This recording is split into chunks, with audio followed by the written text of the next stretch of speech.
Jay Crawford, Adam the Bull, Garrett Bush,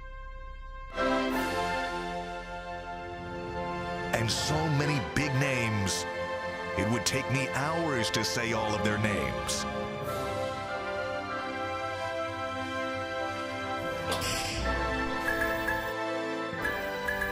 The ultimate Cleveland sports show. Booyah! Hey, here we are. It's the ultimate Cleveland sports show. Mike is back from vacation. Nice of you to join us, Mike. Nice How to be are back. you? No, I missed you guys. It was nice to get out, disconnect for a little bit, as much as I could. And Anthony and Earl did a really good job holding it down. So I'm glad to come back to a studio that's not burnt to the ground. Earl is producing for the first time today. We'll say hello to him in a minute. Well, there he is now. We'll say hello to him right now. Earl, why are you nervous? I saw you tweet that you're nervous. What are you nervous about? I'm nervous as hell, man. You've been working with us for months now. It's all right. You think Mike's job is actually hard? It's the easiest job here. What are you doing? This man's been. We about to find out. The man's been hosting on the radio. And yeah, bro. What you mean nervous, what you bro? nervous for? And you know us. Exactly. But it's a little upgrade from radio to TV. We understand that. So. I got a small favor. Anthony, can you get my hooch? Your hooch? My hooch. What is wrong with you? It's right over there. It's 11 o'clock in right the morning. There, right there. I want some hooch for. Yeah, give me the. Let me get Oh, the you hooch left real your quick. drink there? Yeah, yeah. How did it end up over there? I left it here last night, but coffee don't go bad though. oh yeah. That hat is fire. You know what? It'd be so many hats and stuff. I don't even got on. I should have brought my. Hey, where my trophy. hoodie at, fam? Ain't I supposed to get you another one? Where my hoodie at, man? And you go. He won two pieces of gear before McNuggets get one. You almost said mix something else. He did. That would have been crazy. That would have been. Yo, that's even a better one. But we can't say that. Okay. No. I'll put an X on that. He did almost slip up and say Oh my God, what's he gonna say? It was. I wasn't even going there, but I liked where I was at. By the way, Mikey McNuggets was down in Florida, and you got some bad weather there. That sucks when you go away, like in the winter, to somewhere warm and it's cold. It was It's unacceptable. 75. I don't feel bad for the people in Florida. Like my mother lives in Florida most of the year. She's in New York in the summer, but she lives in Florida. When she calls and tells me it's cold, I'm like, I don't want to hear it. I don't care. Is she at Naples? Near Naples, yeah, not far. That's where everybody retires. Everyone retires. That. Yeah. It was 75 to 80 the Where were first you 2 at? days. Palm Beach. Oh, okay. But it was 75 to 80 the first 2 days, and then like 55 degrees and windy the next two. So like you couldn't go on the beach. You really don't want to be. It was better than the snow. Well, listen, What a heartache, 55 and It windy. was an upgrade over Cleveland, but you don't go to Florida to sit in the hotel room. I hear ended you. up finding a bar. We watched the Browns game. So you can't go out at 55 and windy? You go sit on the beach. Dude, that was 55 80 out? degrees warmer than it was here. I know. about to Listen, say. I was Yeah. very thankful to be there as opposed to in whatever Yeah. tundra conditions you guys had up here. But Yeah. you don't go to Florida to spend time inside. No, you I go hear out there ya. to be on the beach and. You don't have to be on the beach. You could like sit by the pool or just sit out. Like even at 55, you could sit outside. It was ain't windy going though. outside. Windy. No, you're not going out at 55? No. By the way, I for this am. game in Washington, where the Browns are playing Sunday, it's supposed to be 57 at game time, Yeah, that's which is going to feel like summertime to them Yeah, after they football played last week. And Carson Wentz. So, anybody excited to see Carson Wentz this week? That's another guy I got wrong. Prince Harry? I thought he was going to be good. You thought he was going to be? You know what? did. I actually had the chance of playing with him in the Senior Bowl. He was actually the quarterback on my Right. team. You didn't think he was gonna be And good? when I watched him, I said, "Oh, he is pretty good," but I Yeah. didn't think he was going to be like that great. Which when he actually surprised me when he went to the Eagles and like started lighting it up, and he had that MV quote unquote could have He been was MVP on his season. way to an MVP type Right. of He has season. 2 MVP votes. 2 more than Russell Wilson. What career. that year? He got 2 MVP votes that Yeah, year. Russell Wilson will never Zero. win an MVP. No, he can forget about it. I got a question for you, Thomas, about that though. So you About- see Carson Wentz at the Senior Bowl. Yes. You can see the physical traits. How quickly could you tell a guy mentally, especially at the quarterback position, Well, who I may would. not have it? Well, I was wanted to see how you always tell by the progressions of how when they get the ball, boom, boom, boom. Do they read the coverage? Do they know where to go with the ball? And for the most part, he actually did in practice. I was like, Yeah, but quarterbacks are not taking hits in practice. So true. there's That's none of true. that They pressure. clock. of They are clock gonna is get hit. sped up in game time, and then Right. if anybody's ever watching the Senior Bowl, it's The game of it is not where it's at. You want to go watch practice. The game, everybody's out there playing not to get hurt. It's like let's get it over with. It's like let's the get Pro up outta Bowl. here. Yeah. You know. You can't even blitz. Why would you simulate what it's like to be in the league? Like, this is an interview. We're gonna put you through, and then you can't even blitz them. Like, what kind of playbook is that? I mean, they calling basic stuff. Basic. It ain't no blitzes. It's cover 3 and cover 1. That's what and I had Dallas as my coaching staff. Let them get their money off 101. Yeah. And then they get to the league and be like, well, I don't know why he's struggling. They'll make up. And see, half these quarterbacks that come in don't be no good anyway. Let's just be clear. They don't do good. I actually think Carson Wentz has all the physical tools to play. He does. But I think he's, and this is unfair of me to say because I don't know the man personally. It's probably unfair, but I'm going to say it anyway because that's what I do. I think he's mentally soft as toilet paper. Yep.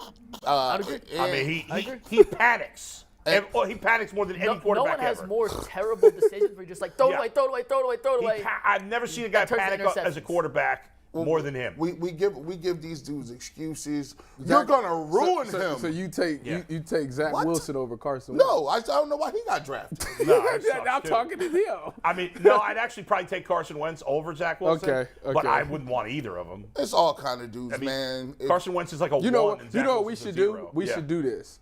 This upcoming draft, we should all pick a quarterback that we think is going to be successful. That's a good and idea. see what happens. There's a couple at the top of the draft, too, that are going to be selected in the first round. At least 4 guys. Bryce, Will, CJ, and Anthony Richardson. Richardson.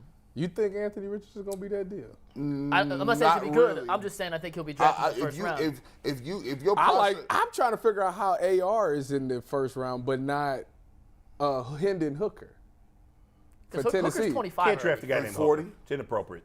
You can't what? you can't draft a dude named Hooker unless it's Malik. But nah, Richardson is the new version of Cam Newton. No, they compared him to Josh Allen.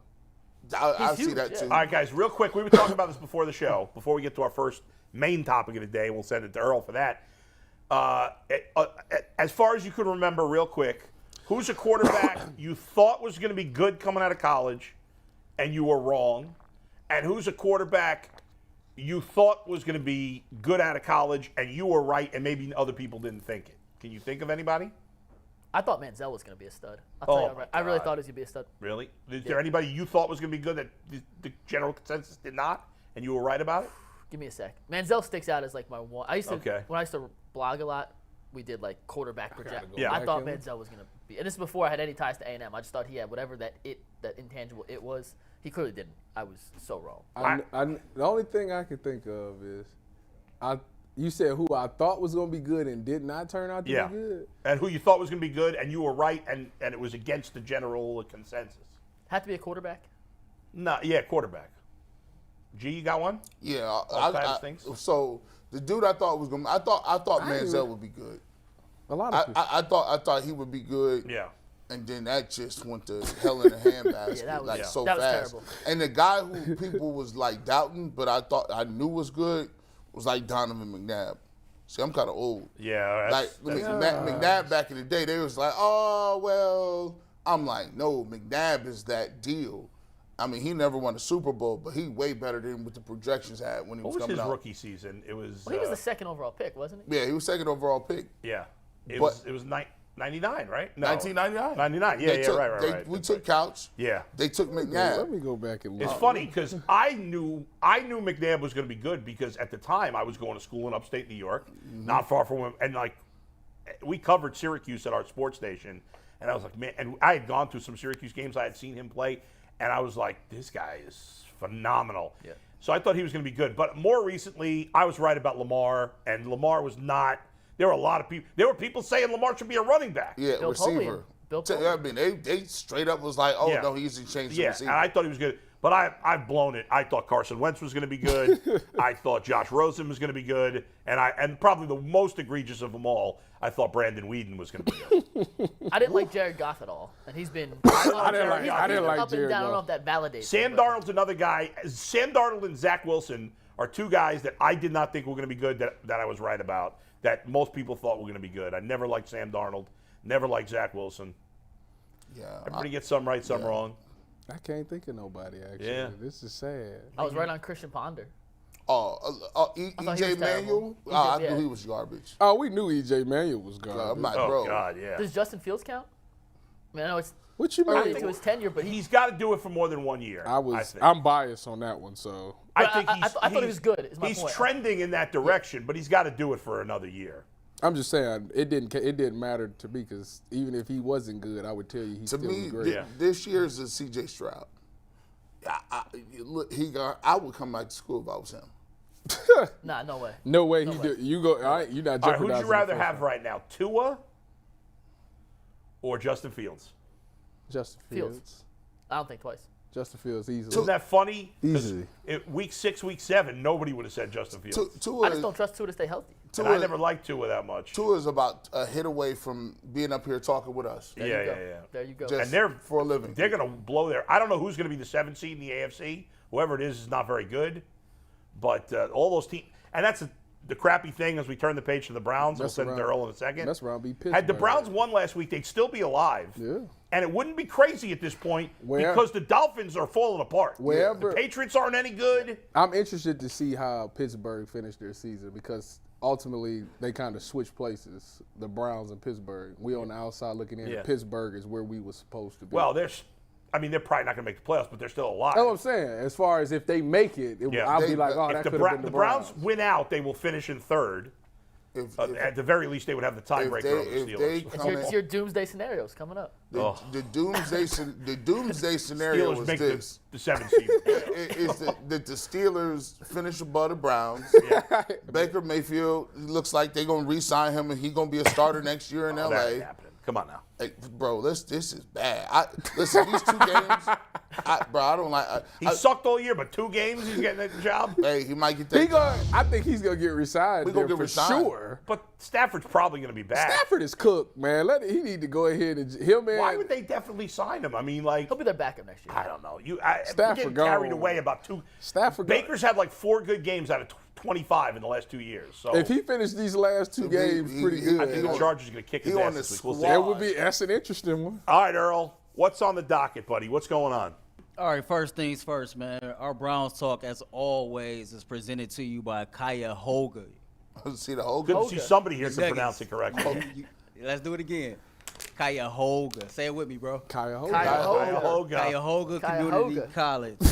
I like Tri-C supports their students financially, professionally, and personally, and opens up the doors to endless possibilities. Tri-C is where the future starts. Starts now. Classes begin January 17th, 2023.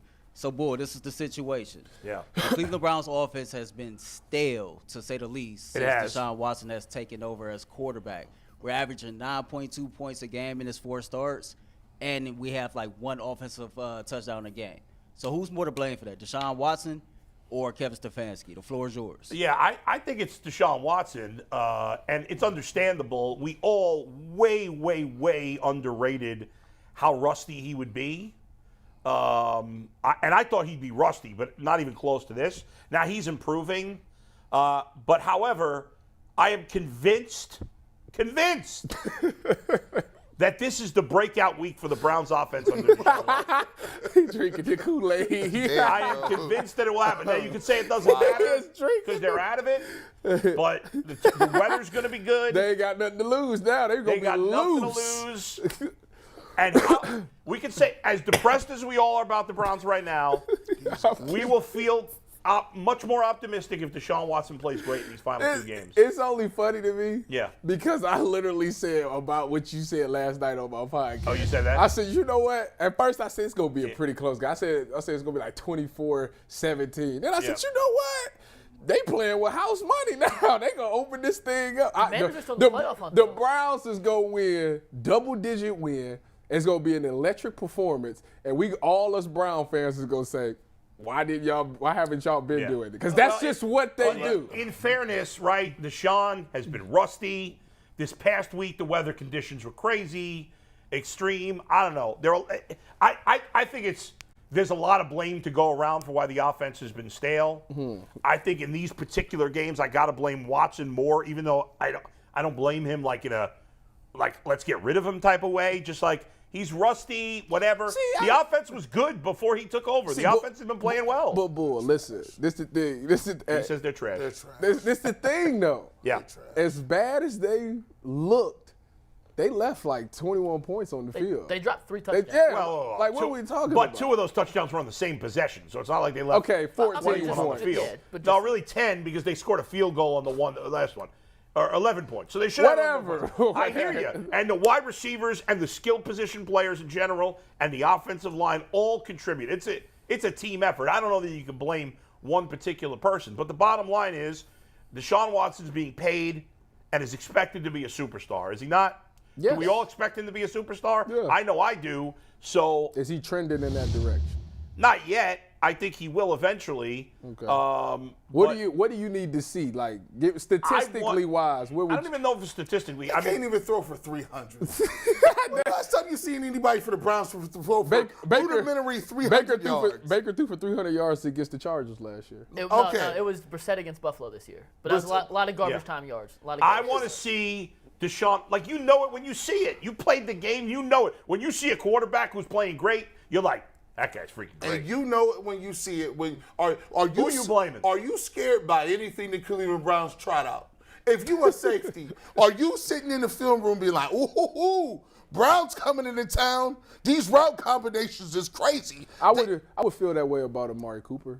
Okay, he can get open, right? Yeah, for sure. We'd have to. If I was playing safety, I would lean more towards Amari's side. Hey, that's great for 12 yards. I ain't see like these guys, bro. You talking about blowing the top off? Yeah. No. Listen, press him. Matter of fact, you take care of anything underneath it. If he just so happened to go deep, I got you. That's not Stefanski's fault that they don't have that kind of player. I hate his offense. I hate it. Hate is such a strong word. I would watch strongly dislike. I would rather watch Minner play. I would rather watch fire wide. I'd rather watch St. Ed's or Glenville. I got a McKinley shirt. So you a spread guy, bro?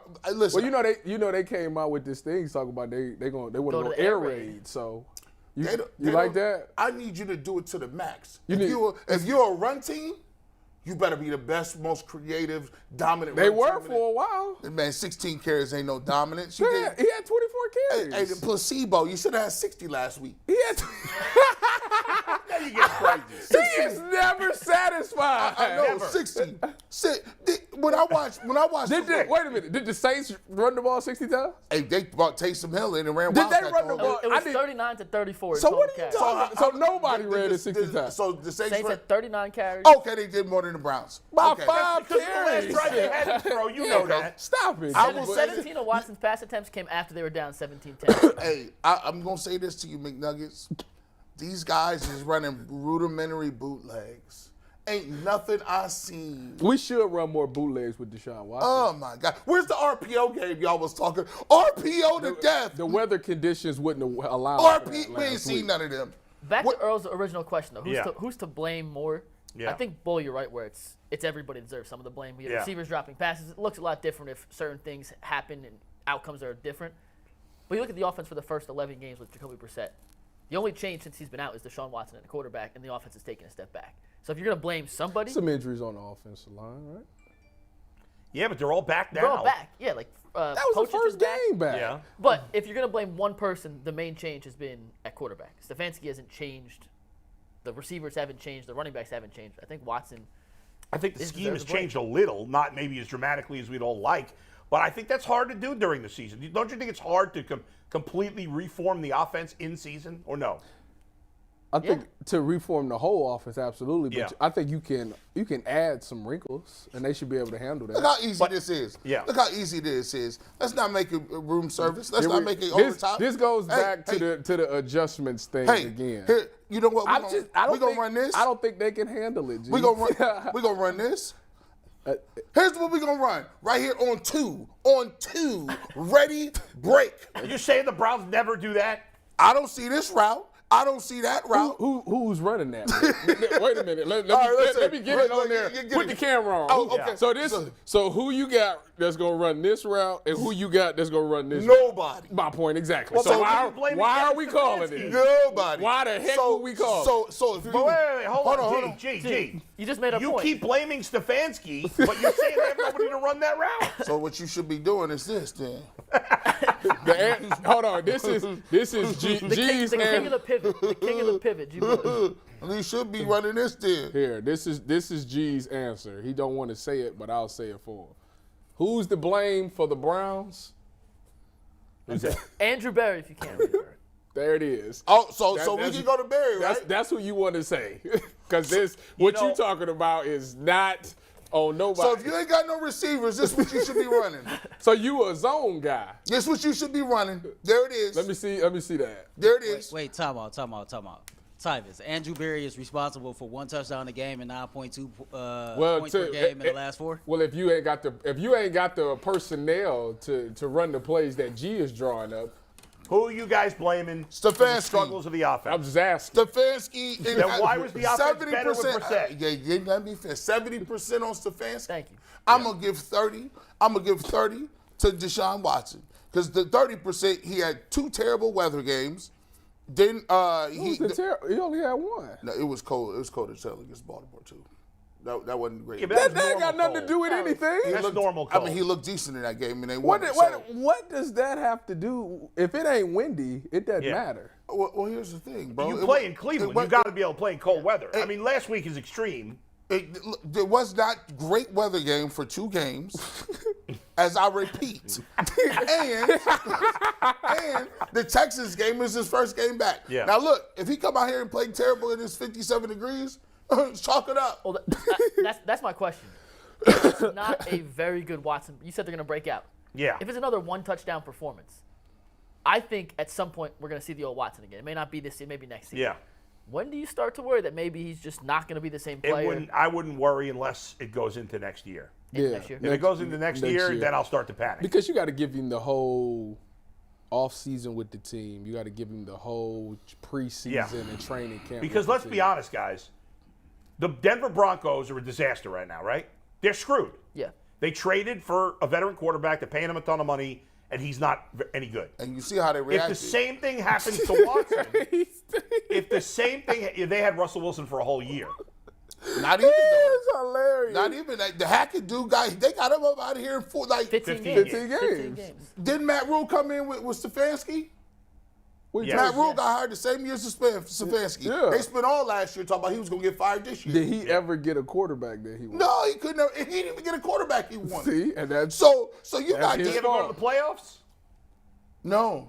Well, They might this year, though. Stefanski did. That's why he's getting 1 more year. But you look at Wilkes. Now all of a sudden, how many wins they got? They shouldn't hire Wilkes, even though he's done a good job. I wouldn't either. But it's still funny. It's still funny to be like, yo, you doing a great job. You know what the funny thing is? Rooney Rule. If you look at the history, I feel bad for Wilkes because he's done a good job. If you look at the history of interim coaches getting the head coach job, they almost always fail. They almost always fail. I think there's 1 out of 12 that's worked out. But who do you blame, Tyvis, most for the struggles of the offense? I would blame Deshaun Watson. I mean, it's obviously, like he said, it's the only variable that's changed is Deshaun Watson. And everybody knew that he was going to come in. It's not like he was going to come in and just be lights out. But I can't solely blame it just on him because he could produce more points if they catch the touchdowns. I mean, you think about DPJ has dropped a touchdown in the last 2 weeks. Facts. So that's 14 points right there. So that would change The Njoku drop to me is the worst from the last game. Yeah. That was the easiest. Worse than the Cooper one? Well, He Cooper at least was slipping. He still should have caught it, but he was slipping. Fair. The Njoku was standing there. So my thing is, I can't blame Stefanski because he's actually calling plays that should result to touchdowns. Yes. These guys just aren't making. And by the way, that plays. happened with Brissett too in the Ravens game. And you can't 100% blame Deshaun Watson because he's actually putting the ball in a position where these receivers can make the play and they just not make it. I don't understand why people are so confused about why receivers don't be making no plays when since the beginning of time we done told people that they need more receivers. We keep telling y'all that. And then they mad because those receivers dropped the rock. Like so DPJ ain't been balling this year? Dude, that's not we agree they need another receiver. Yes, they need another. Cooper and DPJ are good receivers. Yes. You want to have a third one. DPJ is playing well. Thank you. He is not. Let's please. He about to get 1,000. Hey, he's not what? Please don't act like he's what if he get top tier receiver. I didn't say that. I didn't say that. Second of all, when you look at the receiving core, right? If you want Deshaun Watson to be Deshaun Watson, compare this receiving core to the one he had in Houston, right? Who did you have? What's the dude from Notre Dame? Will Fuller. Burner. He was never there. Hold on. Nobody even picked him up this year. He wasn't even playing. Hold on. Brandon Cooks. Burner. What's Brandon Cooks with him? Yeah. Yes. Yeah. DeAndre. What, a year? And they had DeAndre Hopkins. Well, they had Hopkins at the beginning of his career. So what I'm saying is, But those guys didn't play. Hopkins and Cooks, I don't think, played together with So him. yes, we already know that they need Schwartz was supposed to be that guy. Yeah. He was. The Brown guys, and they missed. There's no doubt. In a perfect world, the Browns go out and trade. Like we saw a bunch of good receivers get traded. They ain't happening this year. It's not? No. Why? No. What we got to trade? The Browns gave up a 5th-round pick for Amari Cooper, did they not? And they fleeced him too. That's the Cowboys. They won't, and the Cowboys probably wish they never made that deal. You could trade 2nd-round picks. What you could make? Who? I haven't thought about yet who they're going to trade for, but They're it's going to be drafting hard. Hyatt out of It's Tennessee. going to be hard. I would draft him too, That's a but lot. It's going to be hard for the Browns to a get the guy. defensive But in a tackle. perfect Pencil it world, Amari Cooper's your number 2 receiver. DPJ's your number 3. In a perfect world, that you get that elite speed guy. It's hard. They may not be able to do it. He would be in the slot. The speed guy? Whatever. Yeah. I'm just saying in terms of Because he's the only one that can I'm go just to the saying slot. in terms of impact. Yeah. Oh, impact. Impact. Okay, I got you. Benjamin Solak, who writes for The Ringer, released his list of top 50 receivers this year. And G, this is to your point. Cooper was like 32nd this year, and then DPJ wasn't on it.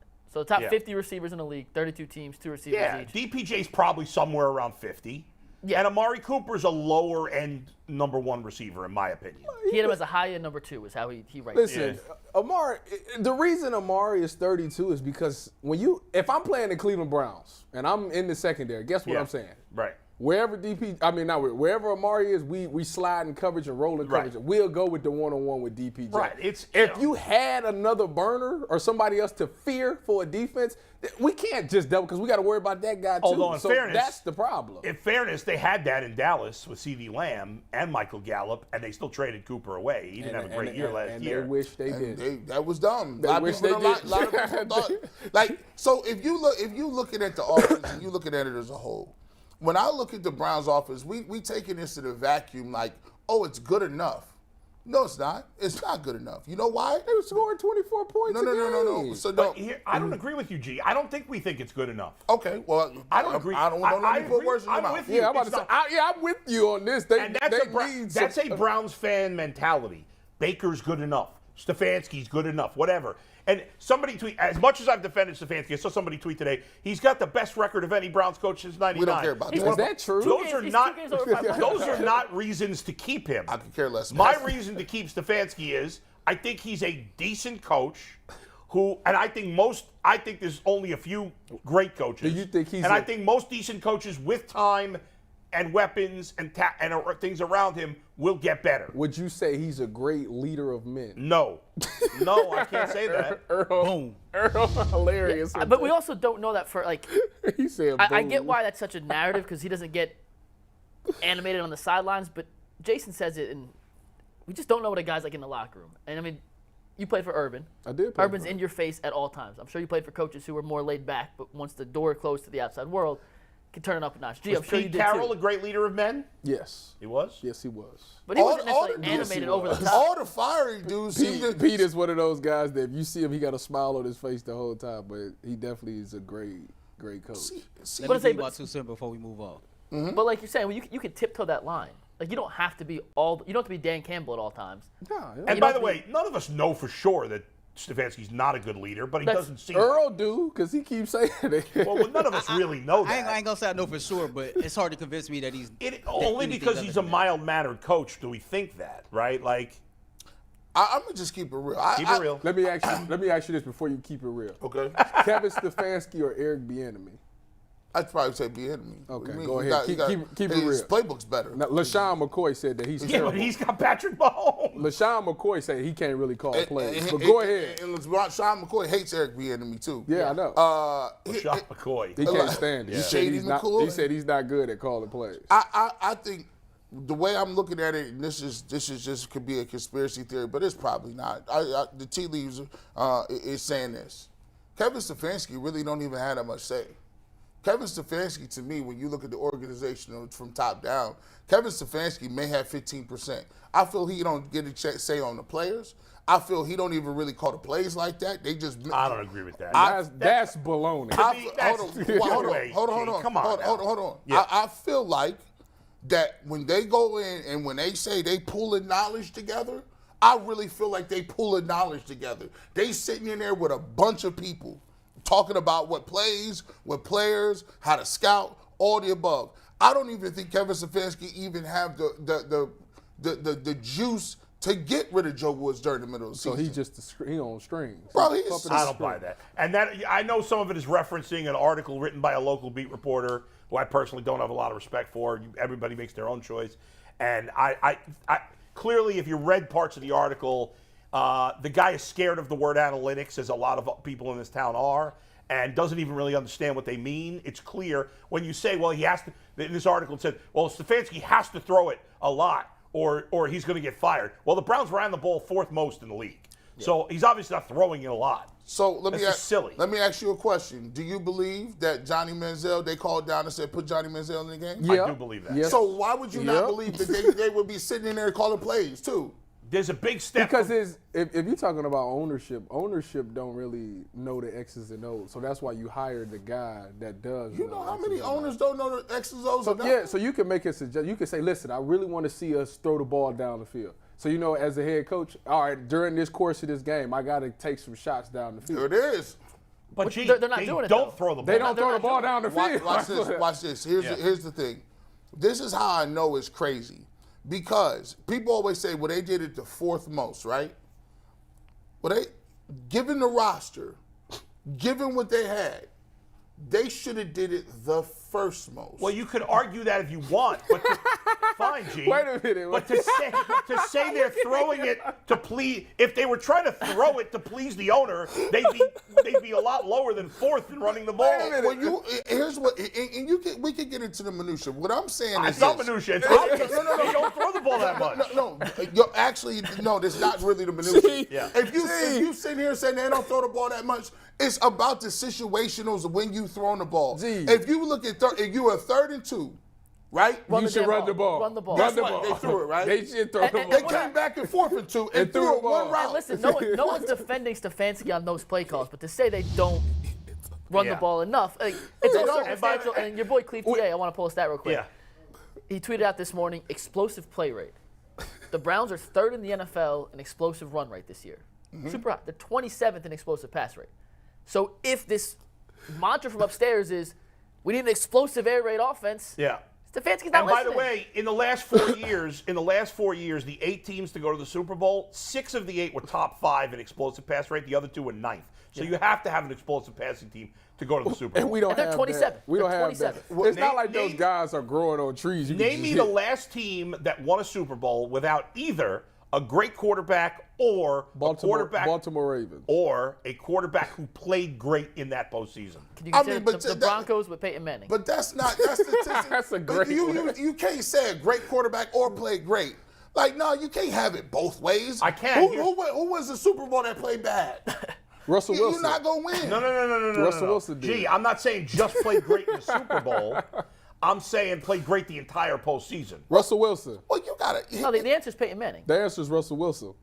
What are you talking about? Peyton Manning's not a great quarterback? Well, by the time the Super Bowl came, he was throwing ducks. He couldn't throw the ball more than 7 yards. That's fair. That's a good point. I just told you in the year that they won the Super Bowl, dude threw like 3 interceptions here's in my the correlation. game before. If the Browns, here's the correlation. It ain't about how much the totality of when you scoring. It's how you score and what ways you doing it. The Browns be up 10-0 every week, looking great. 17-0. If your playbook's so freaking great, it should be great in the 2nd quarter, the 3rd quarter, and on game-winning drives. I agree. They're just not. Some of these arguments. Whoa! Game-winning drives? Wait a second. Complete the passes. Listen. He threw it where it was supposed to be. Complete the passes. Well, that would have been a game-tying drive. True. Yeah, but very different. fair. Excuse me. A lot of the arguments you're making are fair. Criticism of Stefanski is fair. To say he's overwhelmingly throwing the ball is just not true. I said he's 70-30 to blame. No, but that was the argument in this article, was that, he has to throw the ball or he's going to be gone. Hey, let's bring in Leroy. Okay. Leroy Hoard is with us. Where is he? There he is. Leroy, what's up, you clowns? Hold on. Oh, Ty. Hold on, let me get it. Meet Dick. Dick is a Buckeyes fan. We can't see it. You got bend down, pause. Don't be. Tyvus is not liking that shirt. He has a sour look on his face. Shut it. Shut it. I still got 300+ days. Hey, that's okay. I contributed, right? Hey, here. Leroy. This one's me. What's up? Hey, this one right here. Hey, by the me. way, we got to throw it every play, Leroy. Let me explain something to you guys. Let me explain something Leroy, to you guys. when you addressed me, you say who was national champion Tyvus. By the way, nothing that happened before 1969 counts. So all the ones before doesn't matter to me. No. It's irrelevant to me. Think about this. Believe it or not, you know who had very little interaction on a day-to-day basis as a head coach, but was well-respected and a great head coach? Denny Green? Denny Green would, instead of coming to you about something, he would go to his position coach. Now, as overall, what we gonna do, how we gonna do it, team meetings and stuff like that, he had control of that. But a lot of the things, like I told you before, I hear him during the game, hey, let's take a shot to Randy here. Let's get after the quarterback a little bit more. The overall of where the team was, he had an excellent grasp of that. But just because a coach is quiet don't mean that he don't have it. Here's the problem. Coaches are just like players, right? So if I'm a player and I want to play in the league for a long period of time, I got to do something to turn heads. I got to do something to show I belong, right? Well, a coach is no different. When you come in, the players need to see something they can grasp onto and understand that that this guy knows what he's doing or what he's talking about, or we can rally behind him. And one of the biggest things and one of the biggest problems that I've had with Kevin Stefanski this year is this fact. In the last 3 months, the Browns have lost their identity. Okay? And I don't give a damn what anybody thinks. His job is to win games. And you win games with what you do well. And if you don't do what you do well, and you try to avoid what you do well because you want to look a different way, shame on you. And that's the problem that I have. You see, before Deshaun even started playing quarterback, I was mad at some of the games they let slip away, because when Deshaun actually took over, this team should have been in a different place. They shouldn't even been where they are now, because they just threw away a bunch of games trying to outsmart everybody. And so I've always had a problem with that. Before Deshaun even started playing quarterback. But don't you think in the end, the reason their record, and Stefanski takes blame in this too, but I still believe that the reason their record wasn't as good as it should have been through 11 games had more to do with the defense than the offense. Agreed, but I'll tell you this. Some of the best run defensive teams in the league, you ever notice they also have an excellent running game? So you dealing with that heat every day and that smoke every day. So when you get into a game after playing against a top-notch running game, you are better at defending it. You see what I mean? Sure. And I don't know. You very rarely have a team that leads the league in rushing and a defense that gives up the most rushing yards. That never happens because you playing that style of football, that line of scrimmage football all year. But that's where the Browns are, though, Leroy. I mean, they're one of them. Right, I know. Yeah. For reasons I can't explain, that doesn't happen. I've never, and I don't understand how this team went from being, I'm going to smash you in the face, to maybe not. Right? Like, it's hard to lose that identity. It's hard to lose that identity because guess what? Win, lose, or draw, what is Tennessee? There it is. Right? But I'm not saying, because the Browns have better weapons defensively and offensively than Tennessee. But the one thing that Tennessee has that the Browns don't is conviction in who they are.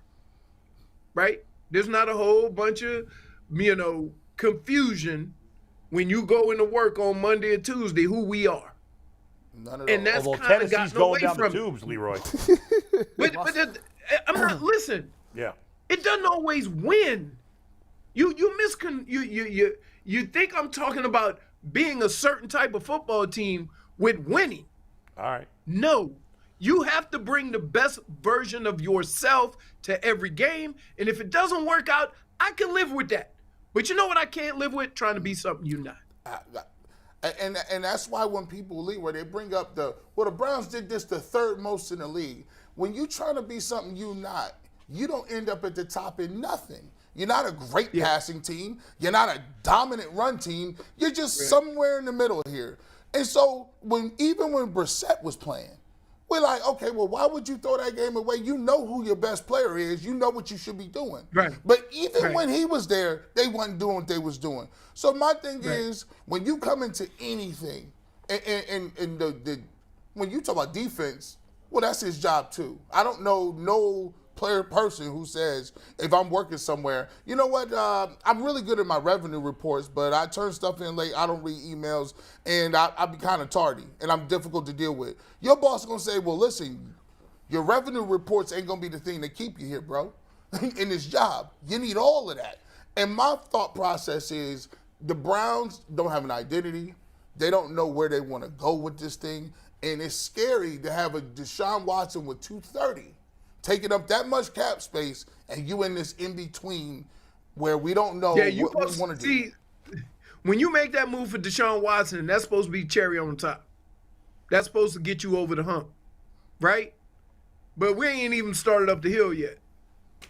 So I don't know. I don't know how much Deshaun Watson's going to help.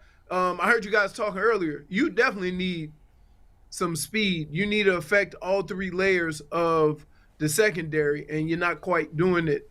And Schwartz was supposed to be that guy. However, he sometimes has a problem. And they tried to get the ball. They said, hey, he can't catch it. Let's just hand it to him. They're undefeated when Anthony Schwartz carries the ball. You can't get rid of a guy like that. So, when that stat right there lives on. I had a conversation because some of the best coaches in this league are the ones that get a great feel for what the other team is doing and how to adjust to it before it's too late, right? That's some of the best coaches. They always adjusting, tweaking, or whatever, right? We all know this. I asked the coach, and he was talking about how analytics is taking over. I said, can I ask you a question? What the hell how does analytics play in when it's 30 miles an hour and 20 degrees outside? Throw it out the window. Because you got to look at your guys, and you got to look at the situation and say, oh, hell, we can't do that right now. Leroy, you're the toughest guy. Leroy, you're the toughest guy I ever met. Don't be scared of the word analytics. It's just stats. It's just information. No. Yes. Here. Yeah. I'll give you a perfect example. Yeah. It's 4th and 2. you inside the 10, and analytics say go for it. Right. As a coach, you can look at your team and get a feel for your team and say, this dog ain't gonna hunt. Not right now. Right. I agree. Teams, first of all, and instead of looking at a piece of paper, there we go. Instead of looking at a piece of paper and already determining, why don't you get a feel for your damn team? But teams do that. And understand what you can and can't do. You think they all just go by the paper? I don't believe that. Yes, that's what it No, there's no way. It seems like they do. In baseball, they do. There are teams that. You sit here saying, Yes. you sitting here saying that the coaches are doing what I'm asking why they don't, that they would do, right? Is that get a better feel for the game. You can use analytics, when to go for 2, when not to go for 2, things of that nature. I get it. But when you start using analytics in areas that the head coach should have a better idea of what to and not to do, I have a problem with that. When you say, oh, the analytics say go for it. Hey, but your team don't. I agree with this. Hey, I agree in theory. I just don't think I agree with him. Okay. But I just don't buy the teams always follow the chart. If they do, then you're right. I agree. They shouldn't. If that's the Chargers coach be going for it on like 4th and 5th. But he doesn't go for it. I'm sure he doesn't go for it every single time. Let me ask you this. Go ahead. Didn't I say that the Browns use analytics more than anybody? No, you know who does? Philadelphia. Who? Best team in the NFL. Philadelphia. This guy. How'd you just, when he bring Philadelphia up? He said, where you get that from? Philadelphia uses, and first of all, every team uses it. Bill Belichick's been using analytics for 30 years. He just doesn't use the word. This guy. Don't use the word then. Don't use the word, that you playing computer football. Let me ask you guys. Because you know why? Because coaches think they so damn smart. They got to be out in front and say, I'm using analytics. Just coach your team. They don't say that. Nobody cares. By the way, let me ask you and G this. You guys are like, Tennessee's got an identity and Cleveland doesn't. Who averaged more yards per game rushing, Tennessee or Cleveland? Can I raise my Probably hand? Cleveland. Damn which right. is why, whoa, Bull. Yeah. Thank you for coming into my house. I'm coming in. Which is why I get so mad. Which is why I get so mad when they don't live or die by the run. But they do. No, they don't. They have to. The Browns have more rushing yards per game than any team, except for teams that have quarterback runners. Rushes per game. Wait, Bull. Yeah. And I love when you look at numbers and don't put them in the context. Every Wednesday, at least 4 or 5 times, I don't care where they rank running the football, I've come in here and we've had a conversation why they abandoned the run. Every Wednesday. Every Wednesday. Yes, pretty much. Let me just give you the facts. And your response to me is, they run it 4th most? Let me give you the facts. Let me give you the facts. All right? The Browns are 4th in the NFL in rushing attempts. The 3 teams ahead of them all have quarterbacks that run, which the Browns don't. So they do now. Deshaun Watson. Sure they do. They just got Deshaun Watson. He hasn't played the whole season. No. He's right. He's right. He hasn't run the ball. The only team. Let Bull make his point so I can shoot him down. The only team with significantly more rushing attempts, significantly more. Atlanta has 10 more rushing attempts on the season, and Mariota was running the ball when he was playing. Philadelphia's got 15 more. Jalen Hurts runs all the time. The only team with significantly more is the Bears, who have 34 more rushing attempts. Justin Fields, all he does is run. So they're 4th in rushing attempts, and the only teams they're behind are teams that have quarterbacks. If you subtract the quarterback carries from every team, I guarantee you the Browns have more rushing attempts than any team in the league. So if the analytics say that the rushing quarterbacks is successful, why don't we rush Deshaun on this conversation? Who knows if I don't know what the first of all, you can't. You guys say analytics as if there's one statistic that says always go for it inside the 10. There's different circumstances, weather, this, that. It's not just one giant number for every situation. Well, wait, when does weather play in the analytics? All the Of time. course it does. All the time. Really? No, it doesn't. Oh my God. So hold on. Let me get a piece of paper. Bring Robert in too. Get Robert in Hold here, on. man. Let's go. Get Robert in here. No, Kevin Stefanski, looking at the sheet. 4th and 2. Every coach looks at the sheet. Hold on. We gonna go for it. What's the wind look like? 15 miles an hour? It's below 20. Move it over. Okay, 4th and 2, below 20. What's the win? Man, you ain't picking a damn golf club. The Bills' offensive coordinator said he made an offensive game plan for bad weather and good weather against the Dolphins. Like, he made literally 2 different game plans. Let's bring Robert in the mix too. He can yell also. Robert's much more calm. He's much chiller. I just want to hear Leroy yell more. But Leroy's right. I mean, the analytics are a guide. They're not a determinant. I think that and when we talk to coaches and we talk about their use of analytics, especially when you have a guy like Dan Campbell that's going so much on 4th down, they're looking at a lot of different things. But Leroy is right. It depends on how your team's playing that day, what team you're playing. Do they have a Justin Tucker? If we're gonna miss a 4th down conversion at midfield, do they have a kicker that can bang one 65 yards? You need to be careful, and you need to incorporate all of those factors into those decisions. Agreed. And if teams are not doing that, then shame on them. Oh, you agree with Robert? Leroy, I said I agree with you, but what I disagreed was that you're saying coaches don't factor in those things, and I just don't buy that. I don't buy that coaches just follow the chart and never go off. Yeah, I just find that hard to believe.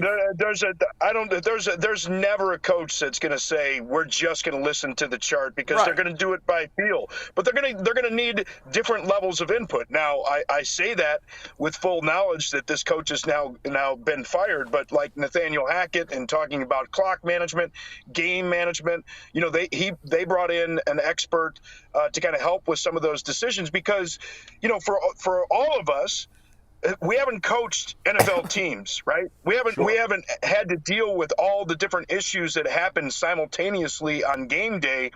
But what you find with first-time head coaches is there's a lot more to it than any of them anticipated.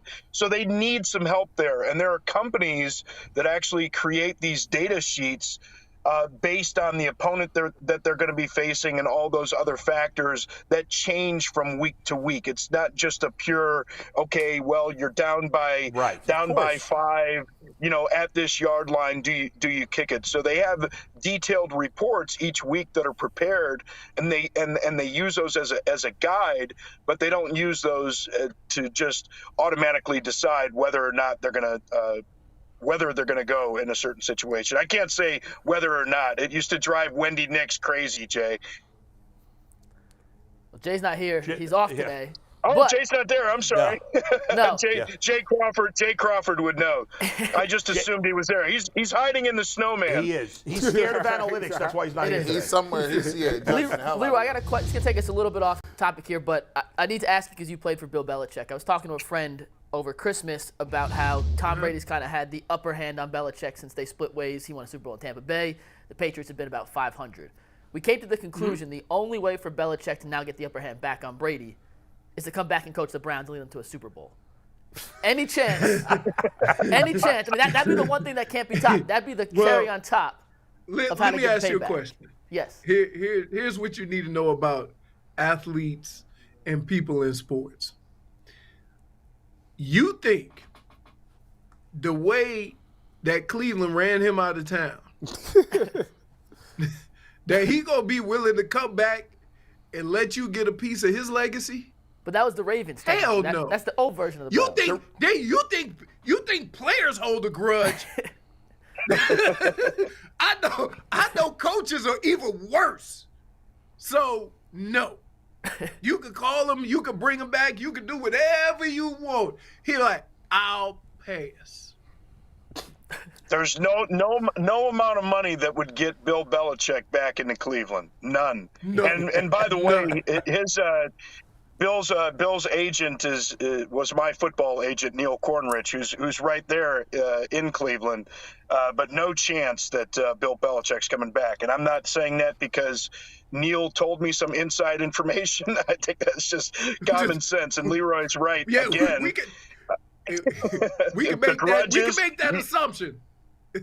Yes. I'm just saying it'd be the ultimate cherry on top paper. Yeah, I don't think that's happening. I was an advocate. We talked about the Browns. I'm asking both of y'all this question. For me, it's getting a little spooky outside because there's been some rumblings and people in the locker room. People say whether or not they rock with Kevin Stefanski, and my worst fear is this. They feel like the Browns are in a hamster wheel, and you start to get guys, top-notch players saying, I ain't got no time for this. I'm not about to be Joe Thomas. We're not going to do this. At the end of the day, do you see the Cleveland Browns, when you look at the AFC, do you see them as constituted as a team that can compete over the sustained period of time, given what they have in the front office in this roster? Well, I think, first of all, it's as it's currently constituted is the key phrase because, going into next year, I think this number is going to be around 45% for Myles Garrett, Deshaun Watson, and Amari Cooper. So they're going to be about 45% of the salary cap. So you have to take that into consideration. But trying to find the positives in that game against the Saints the other day, I thought Deshaun Watson made some impressive throws on that last drive. Now, should you have been throwing 31 times in that game? I know that you guys have probably gone through that time and time again during this show. Maybe not. Maybe not. But Deshaun Watson's going to keep getting better as he gets more comfortable. As the weapons around him are more familiar with him. I think that this team's going to look a lot better with him at quarterback, and that just changes a lot of things. It changes the way that you call games. It obviously changes the outcome of a lot of games and the feeling that a lot of people have about coming to the team. So I think they are going to be very competitive next year. You're into the playoffs until last week, right? With Jacoby Brissett, and I know he played well and better than a lot of people expected, but still you had a shot at the playoffs until just this week. So I do believe, but it's going to be interesting to see kind of how they manage that salary cap situation, and if there are definitely going to be some people that aren't going to be back. The question is, how good are you evaluating the talent that you bring in to replace some of those guys? Yeah, I think, the thing that the Cleveland Browns needed this year that they didn't have is time. They needed time to figure out who could do what, how Deshaun Watson was going to fit in, and they really didn't have that time. And maybe get Schwartz on the jugs machine. Other than that, you got to find somebody with some speed. You got a very talented tight end, Amari Cooper, DPJ is coming along. You just don't really have anybody who could blow the top off. And I think offensively you'll be fine there. Defensively, I don't know what happened, right? We always thought that anytime you play the Cleveland Browns, you got to deal with them defensively and you got to deal with them stopping the run. And it just kind of like the defense failed a lot. So I don't know if it's a schematic thing. I don't know if it's a mentality thing about, guys just not into it the way they were. I'll tell you, winning is a funny thing because I know how I felt when I was in Cleveland trying to fight through it, right? And a lot of people, were down on Bill Belichick, but, we always felt that we were moving in the right direction. It just probably wasn't happening fast enough. And then I got to Minnesota, and from the first day when you got your schedule all the way up through the Super Bowl, there was no deviating from that schedule, and there wasn't nobody who felt that we weren't going to get there. At no point in time since the second I walked into that locker room. And part of that is because you never had a losing season. He had been to the playoffs, but hadn't won a playoff game till I got there. I think the second year I was there. And so things, you always had hope. When I got to Minnesota and Rob could tell you this, it was always hope. when you said this year, you really meant we were going to do it this year. You wasn't hoping because we were building something. And I think a lot of teams need to see that. We thought we saw it last year, 2 years ago against Kansas City, right? And all hell broke loose the next couple of years. So we got to just figure out how the Browns can get to where, like, not only the organization, but the players, the fans, everybody can see that there's a light at the end of the tunnel. And right now it's so muddled up. Like, you don't know who's going to do what, who's happy, who's not, what the coach is going to do, what the organization thinks. And it's just chaos. There's no hope. It's a huge I hope. Hey, there's no doubt. But here, hey, guys, look at the playoff picture right now, all across the league. What's the common element that you always see in those playoff teams? They got a guy throwing the football that is a difference maker. And Cleveland has a difference maker throwing the football now. No period. Guys, and that's all. Quite frankly, it's all the hope that you need, in my opinion, because they have enough of the pieces around him. That's going to transform the entire mentality of the team, I believe, in this offseason heading into next season. No doubt, this offseason's huge, and getting Deshaun Watson a full offseason, a full training camp, all the time with the coaches, a normal offseason for him for the first time in years will be huge. Before we let you guys go, Tyvis, I know you wanted to hit him with a Buckeyes question. Oh, yeah. I was going to ask them, Robert, when you look at this, this matchup that we having against Georgia, what is one key X factor that the Buckeyes have? I mean, obviously, we know about the wide receiver. What's a hidden gem that the Buckeyes need in this game to be able to get over Georgia? You better find a way to stop the run. I mean, those three backs, shit. I snuck one in there. I like that. Hey, tell us how you feel, dog. You good? Do they got a little too comfortable in the car? Hey. They don't have that dump button that puts FCC out those rules don't apply to words. YouTube, Robert. You're good. We good on YouTube. Yeah. But Milton by himself, is averaging more yards per carry than Ohio State gave up against Michigan. And look, and I know, or yards per carry, and I know that a lot of those were big runs and splash plays. But, the last two games for Ohio State concerned me. Giving up 30 points to a Maryland team that had been shut out the week before against Penn State. The difference for me. Can you stop the run? Can you force them to throw the ball? Obviously, we know that they have to be able to cover better than they did on those breakdowns in the secondary, and we've seen too many of those this year. But the key for me, if Ohio State wins this game, they will have slowed down, not stopped, they will have slowed down the Georgia rushing attack. Robert, Leroy, we're out of time, but 5 seconds or less. More likely to win, Ohio State or TCU? What do you say? Ohio State. Leroy? Ohio State. Yeah, I would say Ohio State. If I'm Ohio State, I'm running them off the field. I'm running them every which way I can because speed kills and they ain't got none. Guys, good to see you as always. We'll talk to you next week. Happy New Year. Happy New Year. Have a good one. Happy New Year. Happy New Year. Peace. Go Bucks. Go Bucks. Leroy. Bye, Robert Ty. Smith. Good to see those guys. Bye, Ty. Get him off, man. Well, you know what? Get that guy If somehow the Buckeyes win and TCU beats Michigan, ooh, it'll be a nice it's gonna be a rough day for him next week. Roles are reversed. Before we get to that, we want to say everybody, hey, make sure you subscribe to the channel, man. Yes. Right now, make sure we got the memberships available for you. $199 tier gives you the loyalty badges, the emojis. We got Jason Lloyd emojis now. He's up on the list. We doing things like that. We doing it pretty big. We doing it. Members, and by the way, we got the members on the community tab. The community tab lives forever. So even after you watching it on demand, community tab is still jumping. Put your thoughts in there, and we'll definitely check those out. I'm in there all the time. $4.99 coaches tier, and this is the tier you want. Bonus content. What are we doing today on the bonus content?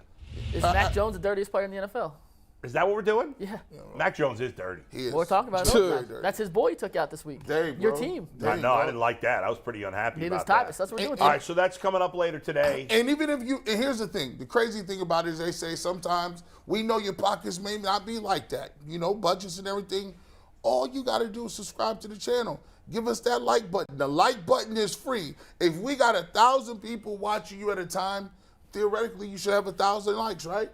At least. True. And we're less than 80, I believe, less than 80 subscribers away from 19,000. We really want to get there in these last couple of days before the end of the year. So guess what else is coming up? What? Legalized sports gambling right here in Ohio. The time has arrived, Ohio sports fans. Sports betting is going live January 1st. That's this Sunday. Download the BetJack app today so you'll be ready to go all in on all the action. BetJack, Ohio's sports book. Bet on the Browns Sunday. I thought somebody I think said you can't bet till Monday. You can't bet till Monday for some reason. Which is weird. Yeah, I think Sunday's like your login day, and then Monday you can start Okay, so technically you can't bet till Monday, which is the second. So next you can't bet on the Browns, I guess. But the Monday Night Football game, who's playing? Oh, it's the Bengals and the Bills. Bengals-Bills, great game. So you can bet on that. That'll be the first NFL game you can bet on, I guess, if you got to wait till the second. Right now it's time for Coach Tyvis. Tyvis, you going over a couple of plays for us? Tell us what plays you're going over here. So these plays that I'm going on over today will be kind of the wildcat. You know, Taysom Hill comes in. Yeah. I'm going to show some of the let me ask you this. Before you even get into the play, because G and I did the post game, and we were losing our minds because every single time that Taysom Hill came in the game, and every single time Alvin Kamara lined up in shotgun to run the wildcat, every time, without exception, they ran the ball. Yeah. And it seemed like the Browns were clueless about that. So what the hell happened? Okay, so I'm gonna tell what happened. So let me get there. Purely disgusted. Let me make sure. Okay, so we good. All right. So when I look at this thing, we know the Browns' base defense or their shell is always one high. So you could always imagine they're running cover 3 or they're running cover 1 out of this. In this particular situation right here, the Saints come out in what we call 22 personnel. We call it 22 personnel because they have 1, 2 tight ends and 1, 2 running backs. So that stands for 22.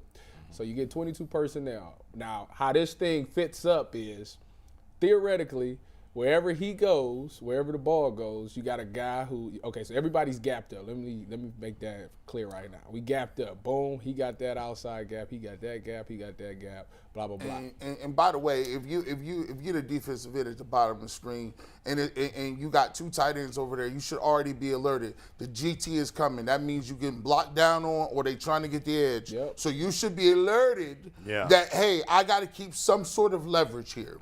By the way, in this play, is that Kamara or is that Taysom Hill? That's Kamara right there. Okay, that's Kamara. And also, Tyler showed me this earlier.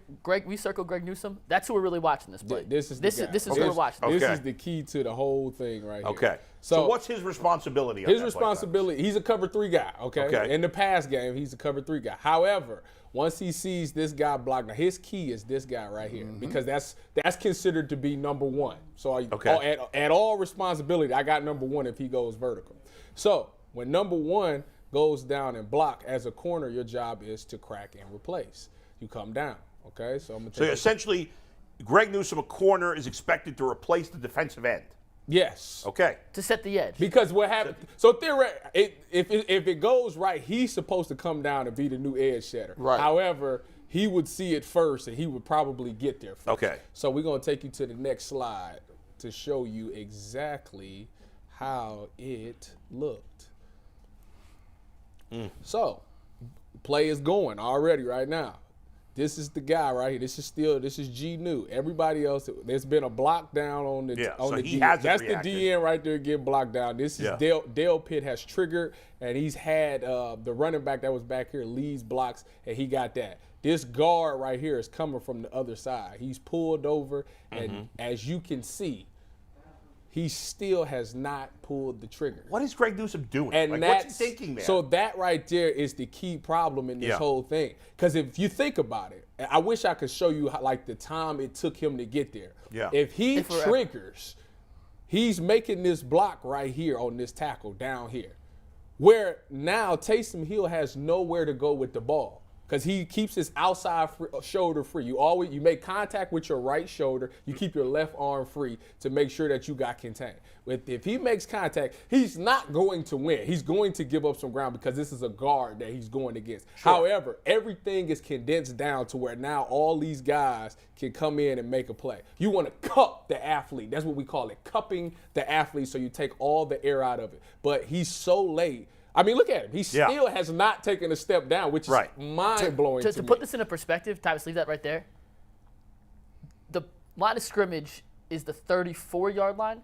He had taken a step back. The opposite side guard, left guard, is already at the line of scrimmage before he's even taken one step forward. So what is he thinking here? Is he scared to make the tackle? Is he scared he's going to get killed by a guard? So the only thing that makes you slow on this is because you want to 1,000% make sure that they're not going to throw the ball. Right. However, the backside guard if you're looking at, I'm about to say, if you look at it, there is no pass threats. No. Everybody is already been identified. He has not taken a step forward yet. So he's the reason why this thing blows up and they get like an 8-yard gain on this play. But it could have been easily. Think about it. If he comes up here, he sets this edge and it gets cupped. What are they going to say? Oh, my God, it don't work. Let's just take that out. When you say cupped, does that mean kind of forcing Hill to cut back to the middle? So cup means this. When you squeeze it. Yeah, so basically you got this. When you got guys coming from different angles, you want to cup this athlete. So this guy with the ball, if he goes here, hey, I'm here, you got this guy flowing over. It's like a spider. It's like an umbrella. He has nowhere to go with the ball.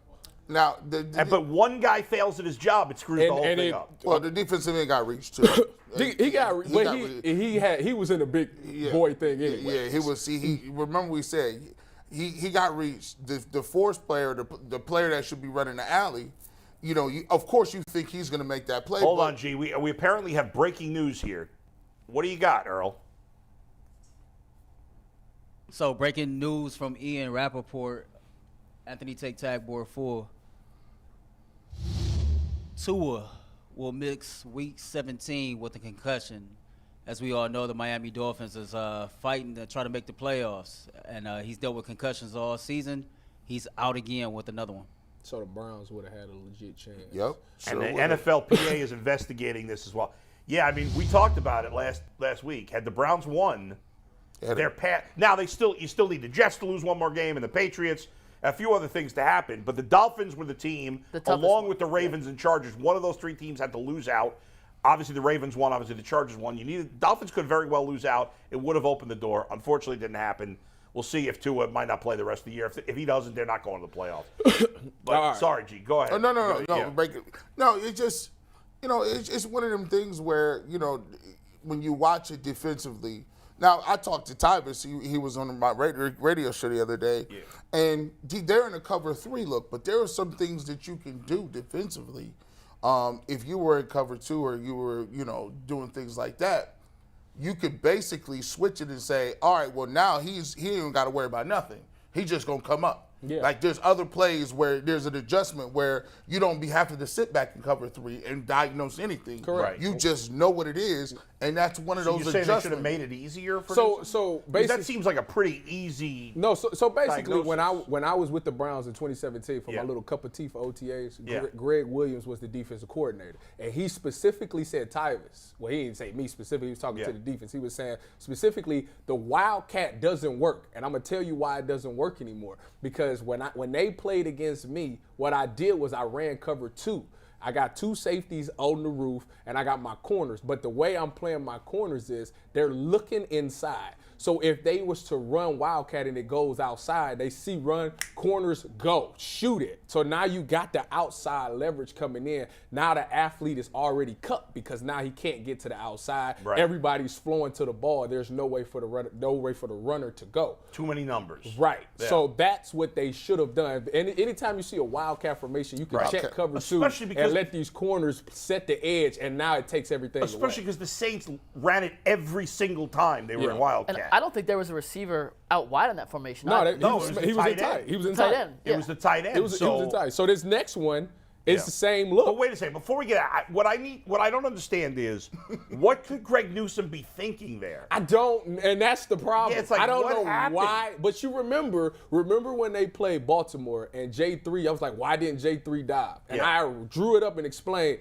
well, if G New comes down and set this edge, it would actually squeeze the air out and make the tackle easier. He's had a problem this season for some odd reason, crack replacement, and I don't know why he's scared to pull the trigger. Next play's gonna show too. Okay. But this next play, same thing, except this time instead of having a tight end, they decided to put a big boy in there. So they got a nice little tackle or guard in there. So it's still 22 personnel is how we would look at it. No receivers. The receiver is right here. It's one receiver in the game. Okay. So same thing on this one. He gonna block down. He gonna block boom, and he gonna come out here and lead block. Taysom Hill's coming over here with this run.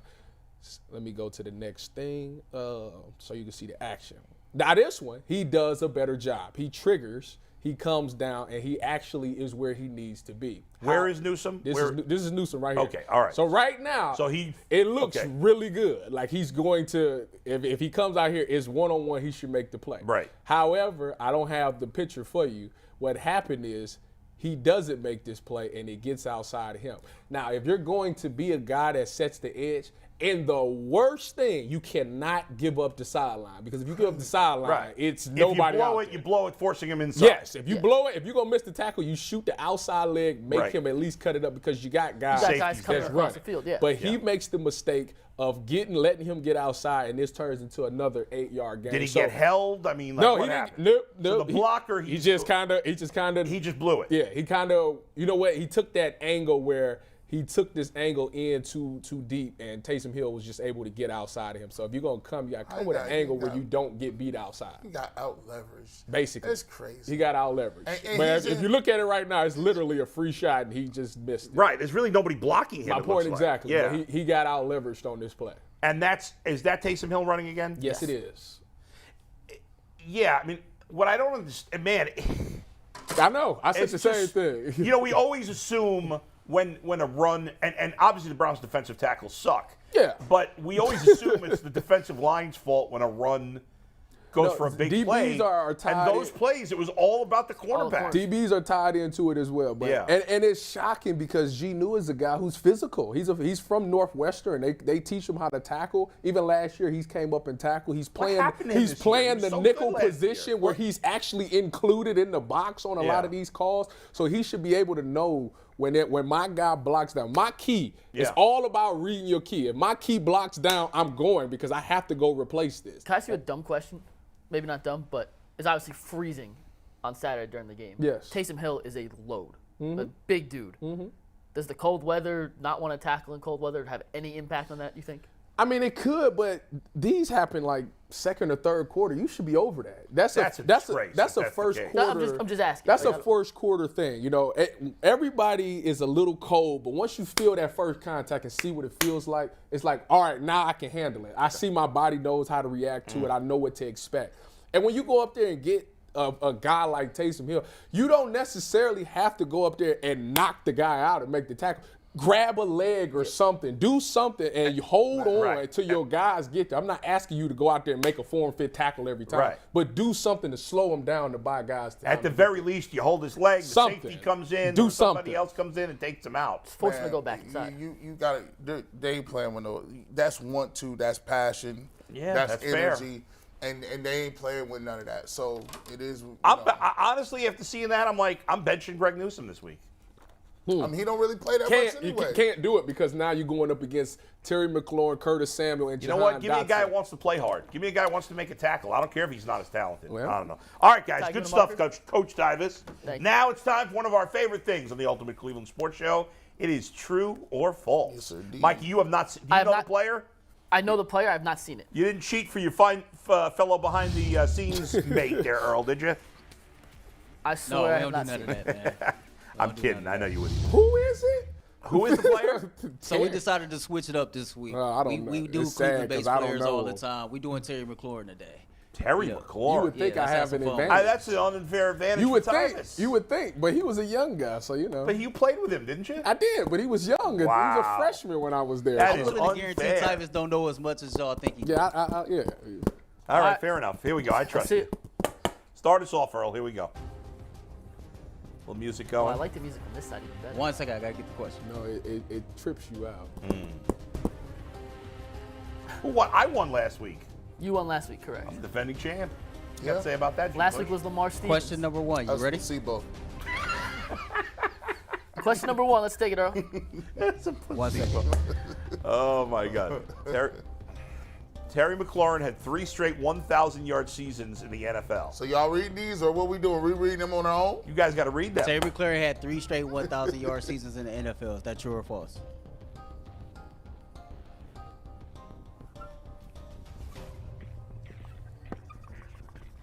This marker don't work. Feeling good about this first question. Anthony, is there another marker back there? Your marker's no good? No good. Got you. Got nothing. Anthony, let's pull it together, will you? Aren't you in charge of markers? Oh, you guys are going to have to share. All right. Answers up. I got false. False. So G is true, everyone else is false. What'd you write, Tavis? J is a hater, wherever he is. All right. 3 falses, 1 true from G. Oh! I thought he didn't have 1,000 yards last year. I thought he didn't have Come on now. first year. I knew what it was. I wrote, you know what the sad thing is? I wrote true and erased it. That always hurts. Them be the ones that hurt Always you go the with your most. first feeling, right? All right. So G's got 1. We all have 0. Question number 2. Question number 2. Terry McLaurin has more NFL touchdowns than he does college touchdowns.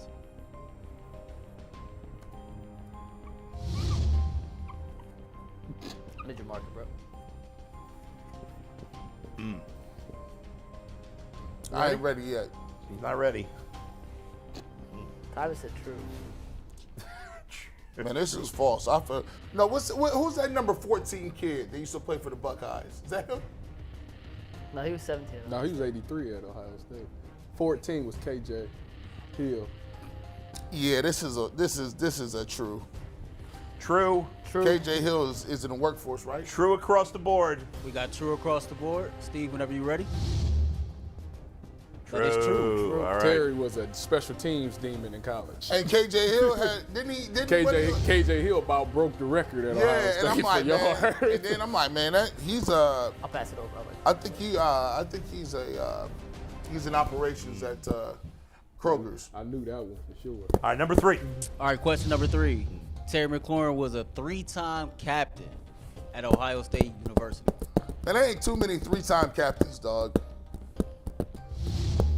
Ain't too many 3. That means you had to be a captain as a sophomore. And then Did he stay his whole career? yeah, I think he had a 5th year too. This is a guess. I don't know this one. Well, I haven't known any of them yet. We ready? Hold on. False. Everybody's got false except for maybe Tyvis. He got false too. False across the board. False is across the board. Take it, Steve. False. That's false. Are there any 3-time captains? JT, the only one I know. And JT Barrett had a 7th year, didn't he? I think he got a You see the Oregon dude who's getting a 9th year of eligibility? What? He was a freshman in 2016, and he just got granted 2 years extra eligibility to play in 2023. Y'all playing around. Well, part of that's COVID. Everybody got it. He's self-checked. Wasn't there a guy? There was a basketball player at Purdue, some stoppy-looking white dude He's self-checked. who played there. For, I feel like 7. Robbie Hummel, maybe was his name. Oh, Hummel was good, but Hummel didn't play that for Robbie Humble. Was it him? Never I don't. heard Maybe of I him. don't. Must be thinking of somebody else. But there's a dude on Oregon, a safety, who just got granted his 8th and 9th year of eligibility. Why would he stay there that long? Is he not that good? They getting paid NIL Yeah. money. Nah, that dude that played for it was a white dude that played for Indiana. He had a knee injury. Football player? Basketball dude. He Oh. played there forever. We was just like, yo, you was playing with Calbert Cheney. then you just was playing Leah. I'm gonna find out his name. Number 4. All right, before we get to number 4, let me give you a quick update. You got McNuggets, Tyvis, and Bull all with 2. G is in the lead with 3. Okay, very good. The next question. Anybody's Terry game still. McLaurin grew 7 inches in 1 calendar year. Pause. Super pause. And one night he grew something up. I have Hello. I have no idea. Lucky lady. Yeah. Satisfied. 7 inches. He ain't that tall. He ain't but like 6 foot. I feel like I remember reading something like this before. Pipe down. You're to this side of the camera. You're talking out loud. What's the matter with you? I promise you, he ain't see these questions. Here we go. True. I need them to be false. Uh-oh. Tyvus is the only three dissenter. trues and a false. Steve, whenever you're ready. 6. True! I needed it to be This dude was 5'2". Terry was actually 5'4" as a freshman in high school, and he grew 7 inches that year. Damn, that's crazy. All right, so G's got 4. He's a perfect 4 for 4, right? Me and you have 3, and Tyvus, his teammate, has 2. Yeah. Tyvus, his teammate. Let's remember that. That's His true. teammate, You're Tyvus, dead last with your own has teammate. 2. We're sending this to Terry. If we ever have He was a freshman. Freshman in a different locker room, dog. Do you have his number? Do I have his phone number? Yeah. Will he come on? No, but I see him every February. The Buckeye Cruise? Yep, I see it every we talk. When you go on that cruise, I'm gonna ask. Terry, you grew 7 inches in a year. All right, number 5. You better bring All back right, a question ton of number guests. 5. But the Terry McLaurin is a 2-time Pro Bowler. Tyvus looking puzzled. Everybody a Pro Bowler. I want to say, All you got to do is be an alternate. and that's sad that's the thing. Now, All Pro is different. Are you counting this year? Is this your, yeah, If it No. counts. false. 2 trues, 2 false. Steve, whenever you're ready. Seems too easy. Yeah! Seemed too I easy. can't get one with him. We got a 3-way tie, right? 3-way tie up top. You blew it. That seemed too easy, right? Mike and I got it right. G What and year Tyvus is got it he wrong. didn't make it? Somebody looked at this up. Wikipedia. How many? He's only got 1 Pro Bowl, right? He's only got 1 Pro Bowl. Yeah. Yeah. How? 2019. Because he hasn't put up huge numbers. They don't have good quarterbers. I mean, He's put up good numbers, but not y'all Pro Bowl be level. telling me 1,000 is the truth. 1,000. 1,200. That 1,000. 1,200 is the Yeah, truth. like Jefferson's better Yeah, than but Donovan Peoples-Jones ain't going to no Pro Bowl. no, he has about 700. Let's be real. Yeah. All right, next question. Wait a second. Update. The standings, we got a 3-way We'll tie, give you an correct? update after this. Yeah, we got a 3-way tie, though. McLaurin Next leads. question. Specific time. Terry McLaurin leads the Commanders in receiving touchdowns this season. Nah, bro. I don't believe that. I believe it's false. You didn't get all that. You've been debunked. Ready? Everybody good? False. I got false. Logan Thomas, tight end. That's a double false for McNuggets. I but think it's Samuel? Curtis Samuel. Steve, whenever you're ready. It's Antonio Gibson. All y'all is wrong. Y'all right. It is false, but y'all wrong on the player y'all think it is. Who is It's it? actually Jahan Dotson. He has 7. Oh, he does? I would Missed not- a bunch of You know, this- Did you everybody know- say false there? Yeah. Yep. Yeah.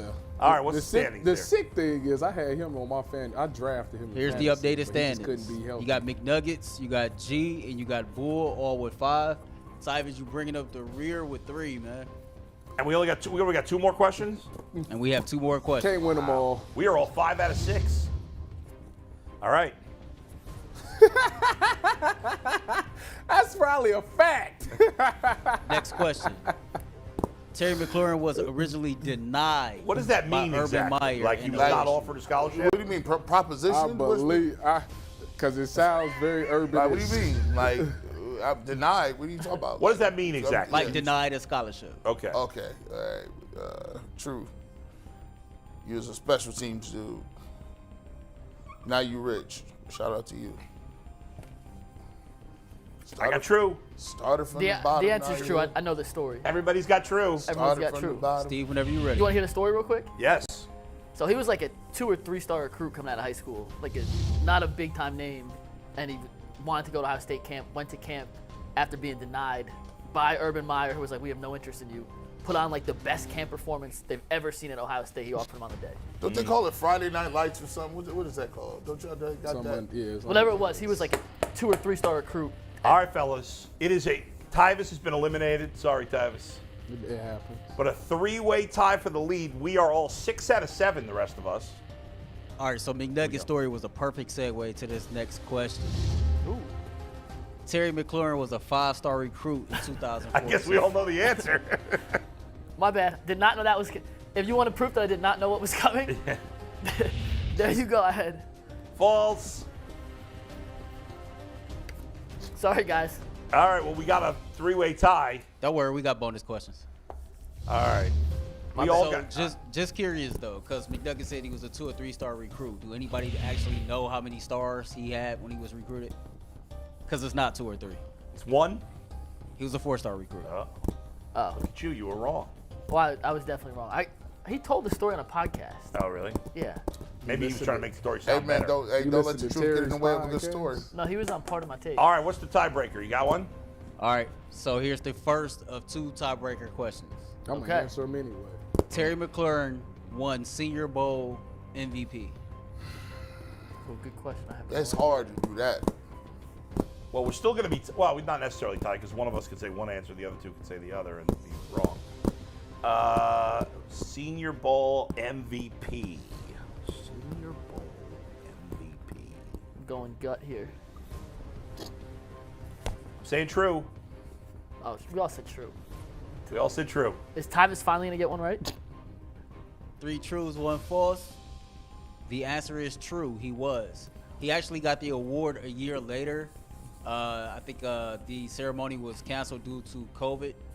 So he received his award a year later. Okay. All right. Comes down to this. Tiebreaker 2. Steve Becker better be working on the. And Steve, if we're still tied after this, we got to have the third tiebreaker be not a true or false. Yeah. It's got to be a number. Steve is already working on that. Okay, good. All right, so the last tiebreaker. Y'all ready? Yep. Terry McLaurin was Indiana's Mr. Football. Bunch of country dudes in Indiana. Not a great football state. 4-star recruit. Is he even from Indiana? Yeah. He's from Indiana for sure. He was Indiana's what? Say again. Question again. Mr. Football. I'm saying true. I had false. If it's true, I win. If not, it's a Mikey and a G tiebreaker. Ready? Let's see it. The answer is true. Yes! 2 in a row, baby! 2 in a row! I am the champion of champions! I wanted to come out here and prove how easy You're this not was the to champion everybody. of champions, okay? Yes, I am. Cut that out. I've won 2 in a row and 3 of the last 4. I'm on fire. How many total? That hurts. Bulls Like at 4 or analytics 5? is crazy. That hurts. Listen, I should have. All right, you got me by 1 or 2 right now. That hurts. But I'm red hot. I'm like Jordan out here, 6 rings. I'm You're trying in to. a slump though. I Jay's know. won 2. I know. G's won 1 or 2. I've won 3 of the last 4. Lost my Yeah, Jay's mojo. only won 2 total. I'm Jay's waiting won on. 2 recently. I'm waiting Jay on is the worst somebody one to at this catch me game. 6 rings so I can get to Robert Hoard and get 7. Nah, Mike Polk's the worst at this game. Polk hated it so much he just refused to Well, play. he only after played it once. Question 2. Yeah, he kind of like. Remember, he was cleaning out his change purse, doing bills. He was cutting He was cutting snowflakes. All right. Like, The chat kept asking, "What's that noise?" It sounds like someone's. he was up here cheering. cutting coupons. He had to go thrift shopping later, bro. All right. I forgot what we're talking about next. So we're clue going to me try in something there. a little different today. Yeah. The Browns spoke earlier today. Yeah. We saw a couple of tweets. We was going to throw them at you guys and get your instant reaction on I what like you it. thought they had to say. Cool. But before we do that, man, let's talk about Cleveland whiskey. Yeah, let's do that. Cleveland Whiskey's Christmas bourbon is available now. Visit your local liquor store to take some home today. Whiskey without limits. Please drink responsibly. How many I still shots- have not had that yet. How many shots could y'all drink before y'all would get twisted? 1. Of Cleveland whiskey. And yeah, 1. Tyvus has never had a Sip. drink. Gone. this is we'd be laughing uncontrolled. What about you, Bull? And You're not a also drinker 7. either. I'm not a drinker. I could drink beer and not get too drunk too quick, but whiskey, probably 2 shots, I'd be feeling it. What about you? I could hold my own pretty well. Oh, for real? Yeah. You weigh about 18 pounds. What are you talking I about? drink a decent amount. All right. You're a big drinker. All right, we'll see. Tyvus is smart. He Not doesn't as much drink. as G though. I'll tell you that. G would outdrink me. I don't have. I don't got have, you by 100 I pounds. don't have it like I used to. I used to be able to. We used to say, bro, if you ain't doing 8 shots, you ain't good. Yeah, 8 shots. I'll be feeling pretty good after 8 shots. 8 shots. Listen, I got all kind of game plans going. All right. All right, so the first comment First came comment. from Browns tight end David Njoku. He talked about missing out on the playoffs and whether that's frustration, disappointment, or anger. He said, quote, all of the above. Going into every year, you have high hopes and goals, and when you don't reach them, it's upsetting. So your all initial thoughts to that? Mikey? I mean, yeah. You go in each season, you don't want to finish last place in the division. That's never a goal a team sets out. And Njoku's a guy who has exceeded, I think, all of our personal expectations for him this year. Mm-hmm. Yet at the same time has made maybe the most miraculous catch we saw in the NFL on that 4th down to send the Tampa Bay game to overtime and then dropped an easy touchdown. So he has been kind of a microcosm of the Browns season as a whole, where we've seen some tremendous highs, some tremendous lows, times where they've exceeded expectations and times when they've been significantly under expectations. So, yeah, it doesn't surprise me to hear him say, yeah, we're disappointed. I'd much rather hear that than say, gee, I'm so happy I get to start my Christmas holiday vacation soon. I'll see you in Cancun in 2 weeks. But I'm not sure what else he's supposed to say. I just, you know who I love listening to? I just love listening to Coach Prime talk, because he come in and be like, hey, that ain't it. Some of y'all not going to be here next year. Facts. Like, I love that. I do appreciate a coach that is not afraid to say what is on his mind. They say, Coach Prime, why would you say that? You respect the truth. Because guess what? You watch the tape.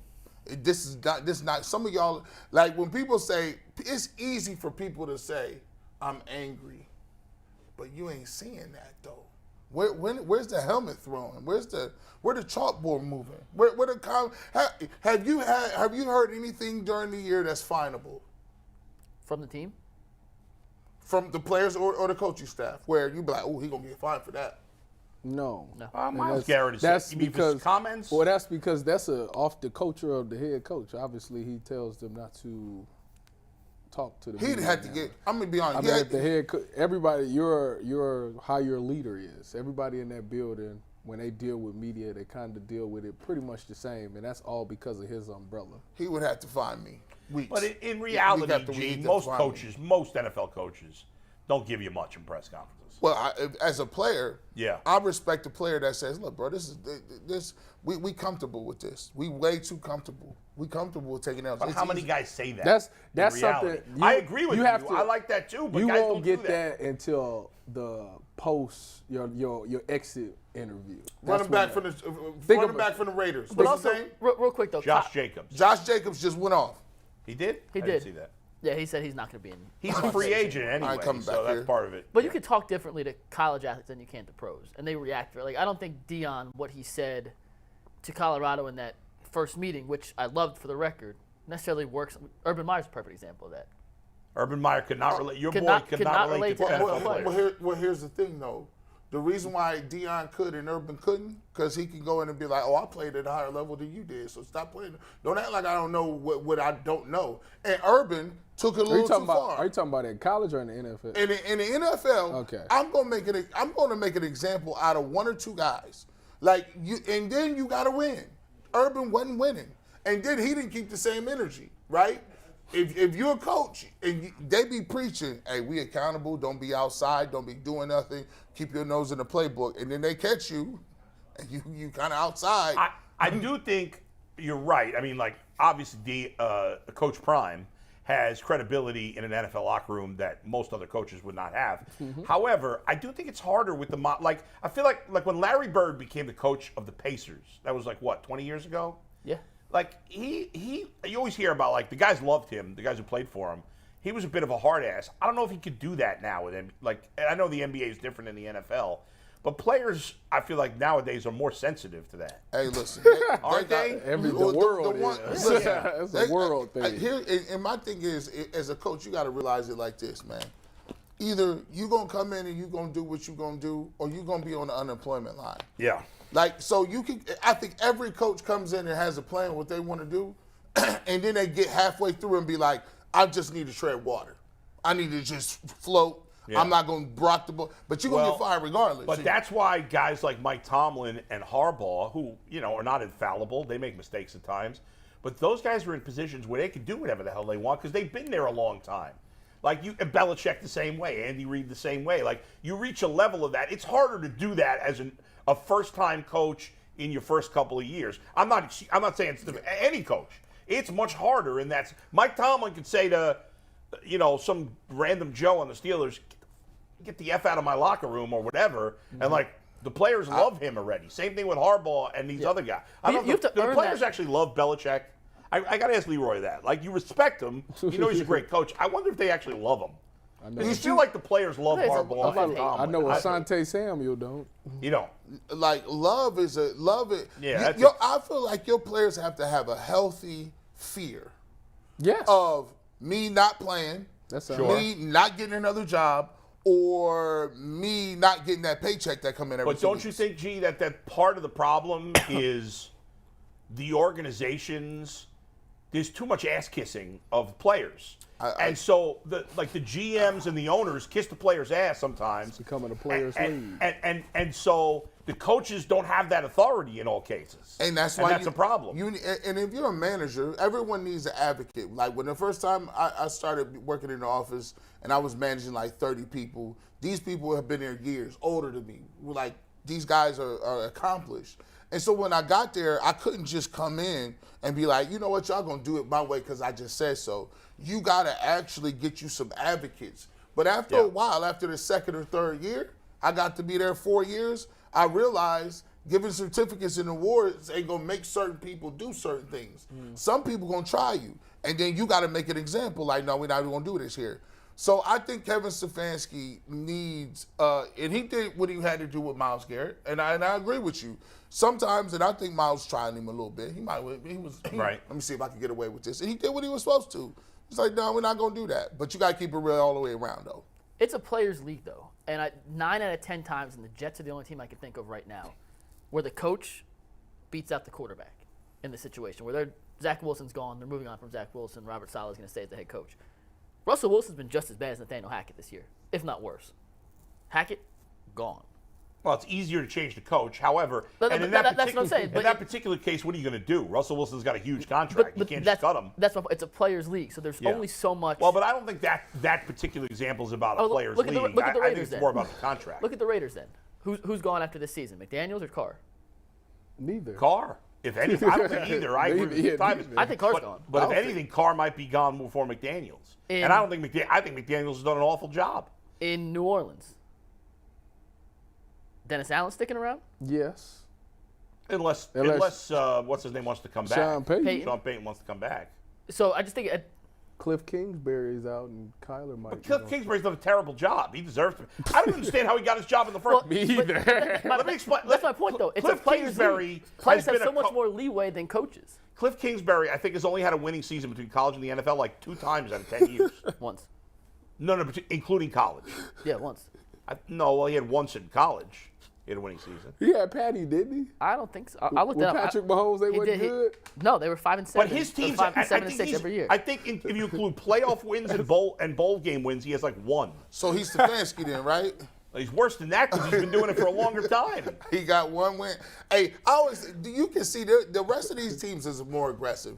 In New York, we sat around with 3-4 years with Baker trying to figure out they got rid of Zach Wilson the fastest I've ever seen them. That ain't it. Well, the Cardinals got rid of Josh Rosen in 1 year. The rest of these they're teams not a good organization either, and neither are the Jets. We got to go. We got any more questions? Yeah, we got one more question. Greg Newsome spoke to the media, and I thought this was pretty interesting because the questions that we've been asking is what to look for in the last 2 games, what the Browns will look like. And this is what he had to say.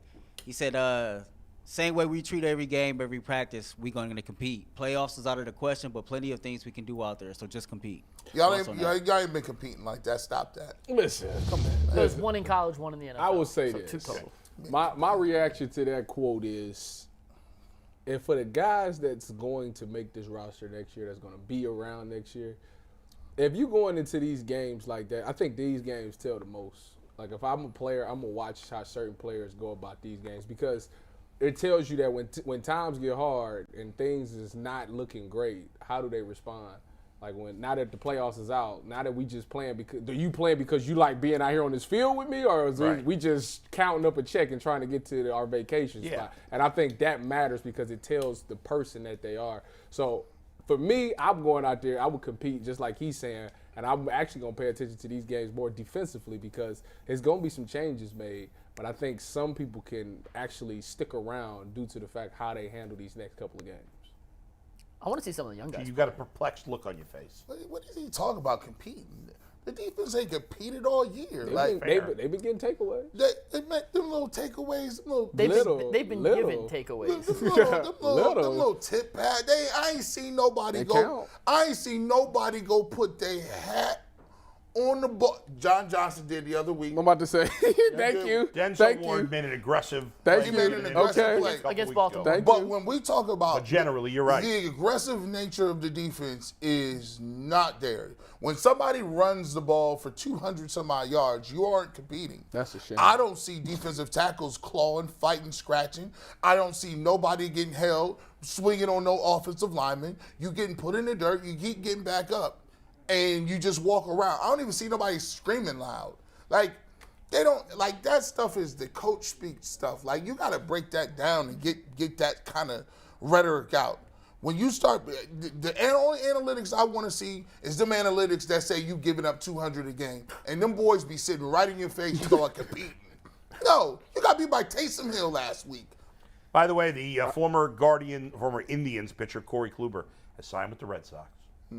Off the table. Off the table. He's one of the guys you had mentioned. Slowly but surely, everyone's off the table for the Guardians there, boy. Yeah, I don't like that. But anyway, there's still other pitchers. I thought we were spending money. We did. They have. 30 million, baby. Or 39 million. It's more than what we usually do. The dude from the Mets spent that at Kroger. I mean, we're dealing. Yeah. Giant Eagle. He spent that on produce alone. Random fruits that he's not going to eat. And silverware. Plastic forks. Do we assume the Browns are last in the NFL in rushing yards allowed by the defense? They're not. Are they not? No. Take Browns defensive ranks, whatever that is. They're like 25th or 6th. Take tag board PFF grades. They're not. Well, okay, so I asked all the rest of you. I mean, are you, like, to me, people may say, dang, G. Bush, you in your bag today. Like, you really pessimistic about the Browns. I really don't like anything about what the Browns are doing right now. The Browns are 25th in rushing yards allowed. I don't like per game. You don't like nobody, nothing. I don't know what they're good at. DPJ is good at returning punts. Yeah, he's been pretty good. Jerome All right, Ford guys, is good at let's get off the kicks. depressing Browns for a few minutes. Let's see this beat. And hear a song about the we got DJ HazMatt in the building again, man. There he is. Where is he? What's up, Haz? There he is. Hey, what's going on? How are you? Week 2. How y'all doing? I told him, hey, don't be calling him DJ. That's not it. That's just like. Well, you should have told us that before we spoke to him last week. You supposed to know that the first word DJ means disc jockey. Yeah, everybody's name is DJ. I'm blaming Jay because Jay started saying it. I think Jay said it first, so I'm like, well, Jay's saying that. Maybe that's what we should call him. Yeah, so it's almost like Doctor. Right, DJ Doc. Yeah, right. See, just see, we working with him, as we just working. Is it harder? Is it harder to make these when the Browns lose because you're bummed and you're not maybe as enthusiastic about making it? Nah, you know what? All of these songs are vent sessions for me. It's therapy for me to get out. Gotcha. How I felt about the game. So if I'm mad about stuff that happened, I'm gonna put it in the song. You know what I'm saying? So It gives me a chance to vent. So if they out there messing up, then it'll probably reflect in the song. It's like a therapy session without the therapist. Before you play that song, I gotta ask you a question. Do you still have a peek at Baker Mayfield? Do you still kind of look a little bit like 24, 28? Do you still be looking? Of course, I watch all NFL, and he's a starting quarterback in the NFL. So if he happens to be playing, yeah, that's real. Go check him out. We saw what the Rams did the other day. We all saw it. Put 51 on the board. Like the 51. Is that the highest point total this season? That's crazy. I was upset. Bull was upset. Bull was very upset. Listen, Baker has one good game out of every 10. We got to get frustrated by those games. Man. I'm still hating. What we got? All right, let's hear the song. I want to hear it. Let's get it. Cleveland, what's going on? It's your dog, DJ HazMatt. Hey, It was the night before Christmas. It was cold as hell up in the dog pound. Let's go. We lost to the Saints at home, and we really needed the win. A team from the South used to playing in the dome, not when it's freezing with these wins. Plus, I wanted my dogs to stay up in the hunt, even though I know the chances will be slim. But here we go, Brownies, here we go again. Gotta wait until another next season. The day before Christmas, the coldest game ever. Conditions say run it, but Kevin too clever for his passing game to be hindered by weather. The Saints got the memo, but Kevin could never. I'm hearing it's all about Watson's development. I'm like, okay, whatever. He went 15 for 31 and a pick. So I guess he looks better. He ran a touchdown, it was 7-0. Thanks to a pick granted by Adele Pitt. Could've went up by 14 if Amari Cooper didn't drop a TD when he slipped. Then a little 10-point lead start dipping. They running, we passing like Kevin, you tripping. Why get away from the run game if it's hitting? What's up with your situation? No decisions. And Joe wouldn't let one slip through his hands. Could've scored with it, he was sick, man. Watson showed precision with a frozen piston, but it's like catching a brick, man. He also had a couple overthrows. Why the heavy passing, no one knows. I asked Santa for a victory, he gave me analytics and a lump of coal. And not one sack, and that's wild, yo. Where did Miles go? He was stifled like a Christmas story in Cleveland. Garrett could never get to that red rifle. 2 years ago, thought we were gonna make it. Now we 6-9, and you know I hate it. Beat up by the Aints, I'm humiliated. From the postseason, we're eliminated. And you know what's worse, since we didn't get to the finish, is how we lost a stupid game to New York, and the Jets are still in it. Now all we can do is play spoiler, and apparently keep knocking rust off a $230 million 10-man out of Houston, because he was a Texan and not an Oiler. Get it? Because y'all was saying that he's rusty. 700 days or whatever you were telling me. I want him to win for real, trust me. I just didn't want to wait till next year. We've had a lot of bad luck, I got a lot of fear that things don't work out. I expect $230 million to get the dark cloud out of here. Out of here. Yeah. Hey man, that's fire. First of all, they don't even understand. Like he switched his flow up on that one. You know what I'm saying? You switched your flow up on that dog. I like the Christmas music. I like the Christmas music. He's still passive aggressive to Deshaun Watson. Oh, no, I don't think it's passive aggressive. It's just I think it's just flat out aggressive. Definitely subliminal. Bow, bow, bow, bow, bow. But you know what, fellas? It's not. I don't have anything against Deshaun Watson. No, I like Deshaun Watson. Yeah. It was just the decision. It got to work out. It does. Because everybody complained so bad to get this. Yep. It's like, okay, you got it. You got that call. It's got to work out. You got to have that payment too. I think that counts as a Christmas song now, doesn't it? Yes, I think it does. And I don't like. I find most Christmas songs unlistenable because I've heard them all 7,000 times. I'm sick of hearing them. This is now to me my favorite Christmas song. Hey, imagine if they had won. You mentioned it. You know what I like? I like that I'm bridging the gap and being able to get people to tune in and listen to the actual lyrics. So, you know, a lot of times people don't necessarily pay attention to a rapper's lyrics or they can't follow them.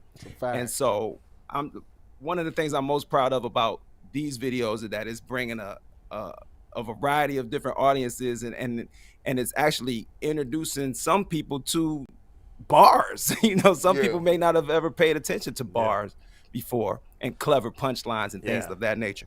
I think it's a great point because I feel like for me, when I was a kid in the 80s and 90s, I feel like the rap music in that era, it was more about the lyrics, and the lyrics made more sense to me than now. Half the time I can't even understand the lyrics. It's mumble rap. Mumble rap. Yeah. Hey, real quick. Yeah. Jay-Z famously said, do you listen to music or do you just skim through it? Either. I'll be skimming That's through deep. Do you listen to Hey man, it's all about the vibe now. And then Eminem went on to go off on I love the lyrics. I like the music too, but I think your creativity with the lyrics is just so awesome. Hey, bro, I'm about to listen to Renegade when I leave. I'm sitting here thinking, like, were you confused when you just, you know, there's some people who believe the Cleveland Browns run the ball enough. Where do you stand on that? Because you had a couple bars in there. Like, what's going on? Everybody got the memo. It's 50 degrees below zero. Why are you throwing the ball all these times? Right. I think that if you look at the numbers, I mean, you can go through the numbers of most of the games and see that a lot of times we pass more than we run, or there'll be more passing attempts than Nick Chubb attempts. And this might not have been the case this time. He did run the ball 24 times for 92 yards, but it should have been more because it wasn't, you know, people were complaining about drop passes, but stand out there in below 0 temperatures and have somebody with the arm strength of Deshaun Watson fire that ball at you and see if it don't bounce off your hand. Because when the ball is that cold and it's hitting your hands like a brick, that's a hard ball to catch. So to still try to have a well-balanced passing attack in a circumstance like that, I didn't necessarily understand it because the running game was effective. We were playing against a team who wasn't necessarily good against the run. So I just feel like sometimes Kevin just does not. I don't think Kevin's a running style coach. I think he likes to have it equal all the time. It's like he's gonna get his passes in regardless. Yeah. Do you think that because of Deshaun Watson being rusty, that he feels like, yes, the run game might be working, but it's still my duty to get this guy ready and still knock the rust off. So that's why he's throwing the ball, even though sometimes he necessarily don't have to. But it's like even if the season's over, like he's still got to get it ready. But you're going to have an entire offseason to do that. You know what I'm saying? Yeah, but you have situations where you could have won these games. To be fair, 14 of the 31 passes were on that final drive. 14. Yeah. And at that point, there wasn't a lot of time. They had no timeouts. They had to throw the ball in that last drive. Has a Browns player ever reached out to you after the game when they see your song on YouTube and said they liked it, didn't like it? No? No. That's crazy. To be honest, it's I've never heard from a Browns player about any of these videos. That's wild. In the 3 years that I've been doing them. We'll make sure I've run into former Browns players that have seen them. But actually, I've had the only thing that comments on my videos is Hunt Senior. Okay. Kareem Hunt Senior. So he comments. He's leaving comments on my videos when I post them on Facebook, and I'm like, is this the real Kareem Hunt Senior? Talking about the video. But yeah, I mean, I would love to know what the current Browns players think about the songs, especially if I call their names out in the video. Here's what we're gonna do. Next time we get a Browns player on, we're gonna here's what you do. We go get a Browns player. We talk to DJ HazMatt, and we tell him we're going to drop this diss record. You got 28 hours to respond. Hey, look, they don't want to go there. Battle rap used to be my thing. See, if he drops some balls. Don DeMarco. Hey, listen, damn. If he drops some bars, a diss record, a whole diss record, yeah, they'll respond. We don't need a diss record. We just need. Guys, we're out of time. Haz, we appreciate you joining us again and unveiling your song with us. And we'll be excited to have you on again next week. Thank you. We'll talk to you next week. One more to go. I appreciate you guys. Thank you. And enjoy. Thanks, Happy New Year. All right, man. Happy holidays, bro. Same to you. He's awesome, man. What a talent. Yeah, man. The line. What a talent. All I got for Christmas was analytics and. Even when he makes fun of the things that I like, I find it funny. It's just really creative. Brilliant. All right, Mikey, final take. Start us off real quick. This will be quick. Anthony, I'll tell you when to pull up that tag board. But the internet can't agree on anything. Politics, sports, analytics, we are divided across every spectrum humanly possible except for one thing, and that came up this weekend. Cheez-Its, a great American snack, one of the best airplane snacks of all time. But did you know that multiple Cheez-Its are not Cheez-Its? They're Cheez-It crackers. Let's take the tweet. This was tweeted out by Carter, I forget his last name. Carter Carroll, he covers Florida State, who is in the Cheez-It Bowl, and a legitimate Cheez-It representative said 2 Cheez-Its are not Cheez-Its, they're Cheez-It crackers. I've never seen the internet be more united on one front. This is the dumbest tweet I've ever seen. Stupidity of Cheez-Its to brand themselves as Cheez-It crackers and not Cheez-Its. And you know what's stupid is this idiot representative from Cheez-Its is probably making more money than all of us. Probably. Just to say there's no such thing as Cheez-Its. Just because of that tweet, I will refer to them as Cheez-Its. They are Cheez-Its forever. They will never be Cheez-It crackers. I will never say Cheez-It crackers. If we have a guest, come on the show and says Cheez-It crackers, I will drop them immediately. Have you ever called it Cheez-It crackers? No one in the history of Cheez-Its, in the history of the world, has never called them Cheez-It crackers. Man, it's singular and plural. It's like moose. It's one moose or it's 20 moose. Yeah, right. There's no meese. There's no Cheez-It crackers. Well, there's no meese. He said this is the dumbest tweet. But there is a mouse and mice. Well, yeah. there's goose and geese, Yeah. but there's no moose and meese. It is Cheez-It and Cheez-Its. Moose and meese. It I is don't not know how Cheez-It moose and and meese Cheez-It works. It Anybody doesn't else work. got a rapid fire final take? Or You wanna can't pass? top that up. That was I that got me hot can't and top bothered. that. That got me hot and bothered this weekend. You know what I say? I'll be back tomorrow. I save mine for tomorrow. Are you back tomorrow? Oh, you're on Friday, right? No, I'm back Oh, tomorrow. you tomorrow? Okay. Is Jason off tomorrow? No. G, you got a quick comment? Yeah, man. Yeah. Gee.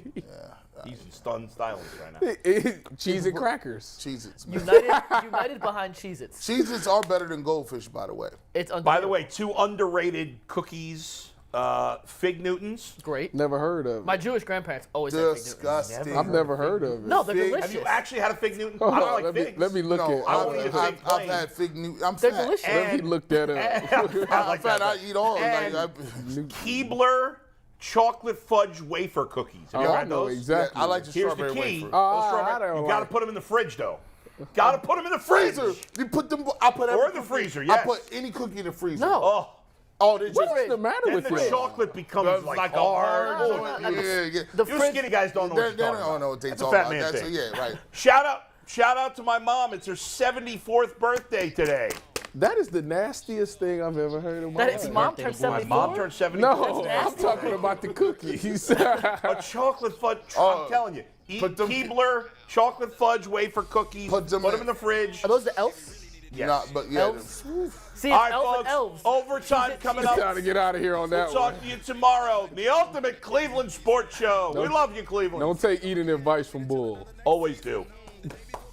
How stupid. Conditions say running, but Kevin too clever for his passing game to be hindered by weather. The Saints got the memo, but Kevin could never. I'm hearing it's all about Watson's development.